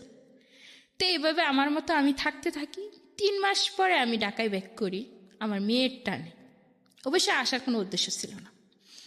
যখন আমি আমার মেয়েকে দেখার জন্য যাই, মানে জসকোরে যাই, তখন ওনারা আমাকে দেখতে দিবে না। বিরতি নেব প্রিয় শ্রোতা, এখানে ছোট্ট একটা বিরতি। জীবনটাই আসলে অদ্ভুত। মনুষ্য জীবন আমরা নিয়ে আসি পৃথিবীতে মাত্র কয়েক বছরের জন্য, এবং এই কয়েক বছরই আমাদের জীবনে যে সব অভিজ্ঞতা জন্ম হয় সেটা সত্যি মানে অনেক বেশি ভাবার মতো, যে আমরা প্রত্যেকটা মানুষই এক একটা উপাখ্যান। প্রত্যেকটা মানুষই এই জীবন নামক যে দৌড়, সেই দৌড়ে দৌড়াচ্ছি, হাঁপাচ্ছি, পড়ে যাচ্ছি, উঠে দাঁড়াচ্ছি, আবার দৌড়াচ্ছি। সবার গন্তব্য তো একটা জায়গাতেই, মৃত্যু। অথচ আমরা ওই জায়গাটাকে মনেই রাখি না, এবং মনে রাখি না পাশে একজন ভুক্তভোগী থাকেন যার দিকে আমরা ফিরেও তাকাই না, কিংবা আমি এমন কোনো আচরণ করি যে আচরণের কারণে একজন ভুক্তভোগী হয়ে যান। আমাদের প্রতিনিয়তই মনে করা উচিত যে আমরা আসলে সবাই এখানে মুসাফিরের মতো, খুব শর্ট এন্ড পিরিয়ডের জন্য আমরা এখানে দুনিয়াতে আসি। এবং যে ধরনের মানুষ নিয়ে আমি কাজ করি রেডিওতে, যেই ধরনের মানুষ, একেবারে গ্রাসরুট লেভেলের মানুষ, অ্যান্ড বিলিভ মি, প্রতিদিন আমার 1-2 করে গল্প এরকম শোনা হয়। অ্যান্ড খুব কন্ট্রাস্ট, আমার কাছে খুব অদ্ভুত লাগে। আমি এত মানুষের জীবন গল্প শুনেছি, কজনই বা রেডিওতে প্রেজেন্ট করেছি। টেলিভিশনে প্রতিদিন আমার অনুষ্ঠান থাকে সকালবেলা, যারা দেখেছেন রাঙা সকালের কথা বলছি, এবং ওখানে যেই ধরনের হাই প্রোফাইল মানুষের গল্প আমি শুনি, যারা সমাজের একেবারে ভেরি সফিস্টিকেটেড পার্সন, তাদের গল্প, এবং এই সমাজের এই যে একেবারে প্রান্তিক পর্যায়ের একজন মানুষ যার সামনে এখন বসে আছি তার গল্প, এই প্রত্যেকটা গল্পই দেখুন আকাশ পাতাল পার্থক্য। হ্যাঁ, এবং উনিও একজন মানুষ, ওনাকেও মরতে হবে, এনাকেও মরতে হবে, আমাকেও মরতে হবে, আপনাকেও মরতে হবে। এই কথাগুলো এই কারণে বলছি যে আমরা হয়তো কোনো একটা সিস্টেমে পড়ে আমরা একটা বেটার লাইফ লিড করি। এই ভদ্র মহিলা, তিনি যদি একটা সিস্টেমে পড়তেন, তিনিও হয়তো বা সমাজের ওই শ্রেণীর মানুষ হতে পারতেন, কিন্তু তার কপাল ভালো না, বা সবাই হয়তো একই সিস্টেমে পড়ে না, যে কারণে উনি ভিকটিম। কিন্তু আমরা যারা একটু পজিটিভ সাইডে আছি, বা আমরা যারা একটু ভালো আছি, তারা যদি এই মানুষগুলোর প্রতি একটু সহানুভূতিশীল হতাম, তারা যদি মনে করতাম যে না, ওর জায়গাটা তো আমিও থাকতে পারতাম। আজকে মাইক্রোফোনের পাশে আমি কিবরিয়া বসেছি, ওই পাশে উনি বসেছেন, এমনও তো হতে পারতো ওই জায়গাটায় আমি আছি, উনি এখানে বসেছেন, হতেই তো পারতো। সৃষ্টিকর্তা তো করতেই পারতেন। তো আপনি লাকি, সেটা আপনি হননি। তো এই মানুষগুলোর প্রতি আমাদের যদি সেই সিম্প্যাথিটা থাকে যে না, উনি আমিও হতে পারতাম, সে যেই হোক না কেন, তাহলে সমাজটার চেহারা না রাতারাতি বদলে যায়। অ্যান্ড বিলিভ মি, এই যে আপনারা রেডিওতে যারা শুনছেন, আমি জানি প্রত্যেকেরই খুব অনুভূতি হচ্ছে, প্রত্যেকের মধ্যেই এই ফিলটা আসছে। কিন্তু সকালবেলা যখন ঘুম থেকে উঠবেন, ভুলে যাবেন। প্লিজ ভুলে যাবেন না, অন্তত কিছুটা হলেও মনে রাখার চেষ্টা করেন, এবং অ্যাটলিস্ট একটা মানুষের হেল্প করেন, একটা মানুষের পাশে দাঁড়ান, যতটুকু আপনার সামর্থ্য আছে। যদি কিছুই না থাকে তো পাশে দাঁড়িয়ে বলেন যে ভাই, আর কেউ না থাকুক, আমি তো তোমার সাথে আছি, টেনশন করো না। এতটুকু আপনি জানেন, এতটুকুতে সে বিশ্বজয় করে ফেলতে পারে। জি, তো আপনাকে বললো যে আপনাকে দেখতে দেবে না, তারপর? না, ওরা কিছুতেই আমাকে দেখতে দিবে না। কোনো ধরনের কি কাগজ করেছিলেন, নাকি জাস্ট এমনিতে দিয়ে দিয়েছিলেন? ওরা আমার বাচ্চাকে নেওয়ার সময় আমার এক কপি ছবি আর আমার ভোটার আইডির ফটোকপি নিয়ে যায়। ওরা একটা কাগজ নিয়ে আসে, অবশ্যই সেটা সাদা ছিল। আপনি সাদা কাগজে সাইন করে আমি দিয়েছিলেন? সাদা কাগজে সাইন করে দিই, কোনো রকম শেয়ার ছিল না। ওকে। তো ওরা যখন দেখতে দিবে না, এক পর্যায়ে আমি জোরাজুরি করি, কেন দেখতে দিবেন না? ওই সময় তো এরকম কথা ছিল না। তো ওনারা বলে আমাদের নিয়ে নিছি যখন, সেটা আর দেখতে দেওয়া যাবে না। আপনি ভালো থাকেন, আপনার মতো আপনি থাকেন। আমার বাচ্চা আমি নিয়েছি, ওকে আমরা আমার মতো করে মানুষ করব, কিন্তু দেওয়া যাবে না, দেখা যাবে না। তো আমার খুবই কষ্ট লাগে সেই দিন, আমি খুব কাঁদতে থাকি ওখানে বসিয়ে, ওই মানে জজ করে বসিয়ে আমি কাঁদতে থাকি ওদের সামনে। একজন প্রফেসর আমাকে বলে যে মা, ত্যাগটা তো তুমিই করছো, এই ত্যাগটাও তোমাকে করতে হবে। আর তুমি তো মা, 10 মাস 10 দিন গর্ভে ধারণ করছো, তাকে জন্ম দিছ, এক ফোঁটা হলো তারে তুমি বুকের দুধ খাওয়াইছো, তুমি মা থাকবা। ওরা যতই লালন পালন করুক, একদিন তোমাকেই মা বলে ডাকবে, তোমার কাছে ফিরবে। তুমি আশা ছাইরো না, আশা রাখো মনে, আশার আলো একদিন ঠিক জ্বলবে। তো ওনার কথা শুনে আমার খুবই ভালো লাগে। যে যাই হোক, সেদিন আমি ওখান থেকে চলে আসি, কিন্তু বারবার আমি ওদের কাছে যেতে থাকি। আমি কিছুতেই আমি আমার মেয়েকে বলতে পারি না, এখনো পারি না। যখন তার এই চেহারা আমার চোখের সামনে বেশি ওঠে বা ওর কথা আমি মনে করি, তখন আমার চোখ দিয়ে আশ্রা পানি ঝরতে থাকে। আমার মনে হয় যে আমি যদি ওকে সামনে পেতাম, যে আমার বাচ্চারা কোথায় আছে, আমি যদি সেই ঠিকানাটা জানতাম যে আমার বাচ্চারা কোথায় আছে, ওরা আমাকে ঠিকানাও দিচ্ছে না বা বলতেছেও না। তো ওরা শুধু অফিসের ঠিকানা দিচ্ছে, আমি অফিসে যাই। আমার মনে হয় যে আমি ওদের কাছ থেকে কেড়ে নিয়ে আসতাম, এবার জেল খাটতে হয় বা ফাঁসি হয় হতো। নিজের বাচ্চার জন্য আমি ফাঁসির দড়িও গলায় পড়তে রাজি ছিলাম, কিন্তু আসলে এরকম কিছু হচ্ছে না। ওরা আমার কাছ থেকে পালিয়ে বেড়াচ্ছে আর আমি ওদেরকে খুঁজে বেড়াচ্ছি। তো সন্তান কি জিনিস, প্রথম সন্তান হয়তো বা আমার অল্প বয়সে হয়েছিল, সেজন্য তার প্রতি এতটা দরদ ছিল না, এখন আছে। আর আমার মেয়ের প্রতি যে আমার এত টান, এত দরদ, হয়তো বা তাকে অন্যের কুলে তুলে দিছি বলি, ওই তার মায়া বা তার কোনো কিছু আমি বলতে পারি না। সবসময় মনে হয় যে আমি নিঃস্ব হয়ে গেছি। আপনি গল্পের এখন যে জায়গাটায় দাঁড়িয়ে আছেন, সেটা আপনার জীবনের বর্তমান পরিস্থিতি, আমি যেটা বুঝতে পারছি। আপনার প্রথম সন্তানের বয়স কত এখন? আমার প্রথম সন্তানের বয়স ডিসেম্বর মাসের 13 তারিখে 8 বছর পূর্ণ হবে। 8 বছর পূর্ণ হবে। ওকে, পড়াশোনা করছে? হ্যাঁ, ক্লাস 3-তে পড়ে। ক্লাস 3-তে পড়ে। আপনার দ্বিতীয় সন্তান, যাকে আপনার একবারই তুলে দেওয়ার পরে আর জীবনে কখনো দেখার সুযোগ হয়নি, জি না, হয়তো আর কখনো হবেও না। হবেও না। কিন্তু আপনি মা, এবং আপনাকে আমার কোনোভাবেই বোঝানো সম্ভব না। পৃথিবীর এই কঠিন দায়িত্ব কেউই পারবে না, কোনো প্রেজেন্টারই পারবে না বা কোনো মোটিভেটরও পারবে না যে একজন মাকে বোঝানো যে না আপনার সন্তান আপনি দিয়েছেন, সুতরাং ওদিকে আপনি টার্গেট করেন না। কারণ মায়ের এই অনুভূতি, এটা কি, এটা সৃষ্টিকর্তা কি দিয়েছেন, এটা একজন মাই ভালো বলতে পারবেন। আর কি করেন আপনি এখন, এমনি পেশায় কি করেন? আমি আমার ওই বাচ্চারা হওয়ার পর থেকে আমি কোমরে একটা সমস্যা হয়ে যায়, বসে কাজ করতে পারি না, বেশিক্ষণ বসে থাকতে পারি না। তো গার্মেন্টসে চাকরি করতাম আগে, হয়তো বা সেজন্য এই সমস্যাটা হয়েছে। তো অনেক দিনই আমি বেকার ছিলাম। তো ডাক্তার একজন, উনি খুবই ভালো মানুষ, তো ওনার এখানে আমাকে ছোট্ট একটা চাকরি দেয় আর কি, 6,000 টাকা বেতন দেয় মাসে। আমি 8 ঘন্টা 5 ঘন্টা ডিউটি করি ওনার কাছে, টুকটাক কাজ করে দিই। তো ওটার থেকে আমি মনে করেন মাসে 1,000 কখনো 2,000 এরকম আমার ছেলের পড়ার খরচটা দিই শুধু, আর কোনো খরচ দিই না। আমার আম্মু বলছে আমাকে, মানে আমার আম্মা এখন আমাকে খুবই মায়া করেন। আমার ভাইয়া মরে যাওয়ার সময় আমার আম্মুকে রিকোয়েস্ট করে বলে গেছে যে ওর জীবনটার জন্য আমি দায়ী। আমি যদি ওই সময় ওরে টেক কেয়ার করতাম। আপনার মা মারা গেছেন? আমার ভাইয়ার কথা বলতেছি। আচ্ছা, ভাইয়া মারা গেছেন। ভাইয়া মারা গেছেন। আমার ভাইয়া নিজের দোষ নিজেই স্বীকার করলো যে আমি যদি ওকে ওই সময় টেক কেয়ার করতাম, আমার কাছে রাখতাম, তাহলে ওর জীবনটা আজকে এই জায়গায় দাঁড়াতো না। তো ওর জীবন যেভাবেই দাঁড়াইছে, ও তো খুব কষ্টেই আছে। তো যেভাবে থাকতে ভালো লাগে ও সেভাবেই থাকবে, তোমরা ওকে কিছু বইলো না। আর যদি পারো ওকে দেখো, ওর সন্তানকেও দেখো। তো আমার আম্মু সেই দিনে আমাকে বলছে যে মা, তুমি যেখানে গিয়ে থাকতে তোমার ভালো লাগে সেখানেই থেকো। মানে আমার এই মেয়েটা হওয়ার পরে তোমার বাচ্চা, মানে ছেলের জন্য কোনোদিনও তুমি টেনশন করো না। আমি যে কদিন পৃথিবীতে বাচ্চা আছি, তোমার ছেলেকে আমি লেখাপড়াও শেখাবো এবং বড় করে রেখে যাব। আমি যেদিন মরে যাব সেই দিন তুমি তোমার ছেলের দায়িত্ব নিও এবং তাকে তুমি কাছে নিও, কারণ তখন তো ওকে দেখার মতন কেউ থাকবে না। এটা আপনার মা বলেছে আপনাকে? এটা আমার মা বলছে, এবং আমার মা এখন আমার খুবই টেক কেয়ার করে। যাই হোক, হয়তো খুব কঠিন একটা সময় আপনি পার করেছেন। তো আজকে আপনি যে গল্পটা বললেন, এটা যদি আপনার পরিবার জানে, যেটা আমি প্রথমেই বলছিলাম, এটা একটা রিস্কি গল্প আপনার জন্য।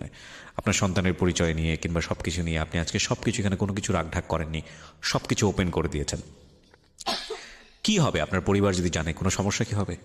আমার পরিবার, আমার ছোট যে 2 বোন বিয়ে হয়েছে, তো সবুজ একটু শিক্ষিত, তারা এফএম শুনে আমি জানি, হয়তো বা শুনতে পারে, কিন্তু শুনলেও তারা বুঝতে পারবে না যে এই গল্পটা। বুঝতে পারুক আর না পারুক, সে জায়গাটা আমি যেতে চাই না। বুঝতে পারার পরেও যদি আপনার সঙ্গে খারাপ আচরণ করে এত গল্প শোনার পরে, তাহলে তাদেরকে নিয়ে চিন্তা করার কোনো সুযোগ নেই, দরকারই নেই।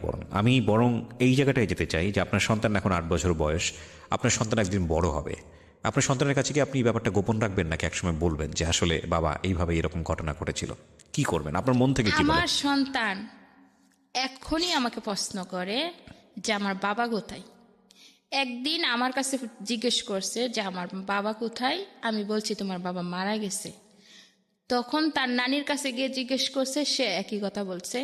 তার ছোট 2 খালাম্মার কাছে জিজ্ঞেস করছে, সে একই কথা বলছে। কিন্তু আমার ছোট একটা বোন আছে, ওর বাড়ি অনেকটা ডিফারেন্স আর কি। ওর কাছে জিজ্ঞেস করছে, ও বলছে তোমার বাবা আছে। তো ও আমার কাছে এইসব বলতেছে, আম্মু তুমি আমার সাথে মিথ্যে কথা বলছো, তুমি লুকাইছো। কি লুকাইছি বাবা? কই যে আমার আব্বু বেঁচে আছে, তুমি বলছো মারা গেছে। তা আমি বলি, না বাবা, যে তোমার খোঁজ খবর নেয় না, তোমার দায়িত্ব পালন করে না, তোমাকে কোলে নেয় না, আদর করে না, তোমাকে মজা কিনে দেয় না, তোমার সাথে দেখা করতে আসে না, সে তো মরে যাওয়ার মতোই। ফাইন। আপনি বোধহয় গল্পের একটা পর্যায়ে বলছিলেন যে যেই ভদ্রলোক আপনার সঙ্গে এই কাজটা করেছে, এটা তো ভদ্রলোক শব্দটা উচ্চারণ করা ঠিক হলো না। যাই হোক, তো ওনার সঙ্গে বোধহয় আপনি একবার ফেস টু ফেস হয়েছিলেন আপনার বাচ্চা হওয়ার পরে, সেই ঘটনাটা কি ছিল? আমি আমার বাচ্চার 3 বছর হওয়ার পরে আমি ইচ্ছাকৃতভাবে চট্টগ্রামে যাই। যাওয়ার পরে ওনার মুখোমুখি হওয়ার পরে আমি সব বিস্তারিত তাকে খুলে বলি যে আপনার একটু এই পরিস্থিতির কারণে দেখেন আজকে আমার জীবনটা শেষ হয়ে গেছে, এবং আপনার একটা ছেলে সন্তান আমার কাছে আছে বা জন্ম নিয়েছে। আমি তার ছবিও দেখাই তারে। দেখানোর পরে সে কি করে, তার ফোন নাম্বারটা আমাকে দেয় এবং কি বলে সে মাসে মাসে কিছু টাকা খরচ দিবে। কিন্তু এই পর্যন্ত খরচ তো দূরের কথা, সে একবার ফোন দিয়েও জিজ্ঞেস করেনি। কিন্তু পিতৃ অধিকার বলে তো একটা বিষয় আছে। একটা হচ্ছে যে খরচ তো অন্য বিষয়, কিন্তু আপনার সন্তান যেভাবে আপনাকে প্রশ্ন করছে, এই প্রশ্নের উত্তর আপনি ভবিষ্যতে কিভাবে ফেস করবেন? ভবিষ্যতে আমি এখনই চিন্তা করি যে আমার ছেলে আল্লাহ দিলে অনেক মেধাবী, সব দিক দিয়ে ভালো। তো ও এখনই বলে যে মা আমার আব্বু কোথায় আছে, না আমি আমি সেটা ওখানে জানি, যাবো। কিন্তু আপনি ফেস করবেন কিভাবে? আপনার সিদ্ধান্তটা কি? আমার সিদ্ধান্ত এটাই, আমার ছেলে যেদিন বড় হবে, এখন হয়তো সে ছোট আছে বুঝবে না, আর একটু বড় হবে, তখন আমি আমার ছেলেকে সব কিছু খুলে বলবো। খুলে বলার পরে সে যা সিদ্ধান্ত নিবে সেটাই আমার সিদ্ধান্ত। সেদিন যদি আপনার সিদ্ধান্ত, আপনার ছেলের সিদ্ধান্ত যদি এরকম হয় যে না তার মধ্যে একটা হীনমন্যতা কাজ করে, বা এমন একটা সিদ্ধান্ত আসলো যেটা আপনি মানতে পারছেন না, তখন আপনি কি করবেন? এমন একটা সিদ্ধান্ত হতে পারে যে সে আপনার সঙ্গে থাকলো না, এমন একটা সিদ্ধান্ত হতে পারলো যে সে এমন হলো যে ঠিক আছে আমার যেহেতু বাবারও পরিচয় নেই আমি মারও পরিচয় দিব না, এরকম সিদ্ধান্ত তো আসতে পারে, মেবি যে কোনো কিছু হতে পারে। তখন আমি কি করব সত্যি বলতে ভবিষ্যতের কথা এখন আমি বলতে জানেন না। পারতেছি না, সেটা তবে একটা পরিস্থিতি কথা আমি আপনাকে বলি, বলে দিবে। বা এবং সেদিন যদি সুযোগ হয়, আজকের এই রেডিও প্রোগ্রামটা থেকে যাবে, সারা জীবনের জন্যই থেকে যাবে, জি। আমাদের ইউটিউবে থেকে যাবে, বা সেদিন যদি সুযোগ হয়, আজ থেকে এত বছর পরে এই অনুষ্ঠানটার ভবিষ্যৎ কি হবে আমি জানি না, সবকিছু সৃষ্টিকর্তাই জানে, আপনি এই অনুষ্ঠানটা তাকে শোনাবেন। এবং আমি কিছু কথা বলেছি, সেটা আপনার ছেলের জন্য আমি আজকেই বলে দিলাম। সেটা হলো যে দেখো, তুমি আজকে মাত্র 8 বছর বয়স, তোমার নামটা আমি পুরো অনুষ্ঠানে জিজ্ঞেস করিনি, সেটা হয়তো সামাজিকতার জায়গা থেকে তোমার জন্য খারাপ হতে পারে, সো নামটা জিজ্ঞেস করলামই না। সো তোমাকে আমি তুমি করেই বলি, তোমার মা আজকে যে গল্পটা এখানে বলেছে, তোমার মা একজন নির্দোষ মানুষ। তোমার মা অনেক বড় একজন মা, সমাজের 8-10 জন মা যেটা পারে না, তোমার মা সেটা পেরেছে। তোমার মার মধ্যে অমানুষত্ব আছে, এবং যে কারণে সে চেষ্টা করেছে তোমাকে শেষ করে ফেলার জন্য, এবং সেটা এই সমাজ করতে বাধ্য করে নারীদেরকে, এই সমাজ করতে বাধ্য করে আমাদেরকে। কারণ এই সমাজ একটা সন্তানের জন্ম হলে প্রথমেই পিতার পরিচয় খোঁজে, মায়ের পরিচয় খোঁজে, এবং সেই পরিচয়ে কোনো রকম কোনো সন্দেহ থাকলে তার বড় হয়ে ওঠা এই সমাজে বিষের মতো হয়ে যায়। এবং সেই জায়গাটি থেকে তোমার মা সংসার কি সেটা বুঝে ওঠার আগে, শারীরিক সম্পর্ক কি সেটা বুঝে ওঠার আগে মা হয়েছে, এবং সে নির্ঝঞ্ঝাটভাবে বাঁচতে চেয়েছে। কিন্তু তুমি যখন বোঝো না, সেই সময়ে তোমার যে আলিঙ্গনটা তোমাকে পৃথিবীতে বাঁচিয়ে রাখার জন্য তার যে জীবন সংগ্রাম করতে তাকে ইন্সপিরেশন দিয়েছে, উৎসাহ দিয়েছে, সেটার জন্যেই তুমি আজকে তোমার পিতার পরিচয় খুঁজতে পারছ, অর্থাৎ তুমি বেঁচে আছো। এবং এটার জন্য তোমার মা তার পুরো জীবনটাই স্যাক্রিফাইস করে দিয়েছে। সুতরাং 8-10 জন ছেলে মেয়ে তার মাকে যেভাবে সম্মান করে, তার চাইতে তোমার মায়ের প্রতি তোমার সম্মানটা অনেক বেশি হওয়া উচিত। আর তোমার বাবার প্রতি তুমি কি করবে সেই জায়গাটায় আমার কিছু বলার নেই, তবে তোমার মাকে অবশ্যই তোমার অনেক বেশি সম্মান করা উচিত। এতটুকু শুধু তোমার জন্যই থাকলো। প্রিয় শ্রোতা, আজকের এই জীবন গল্প এই পার্টটি এখানে শেষ হচ্ছে।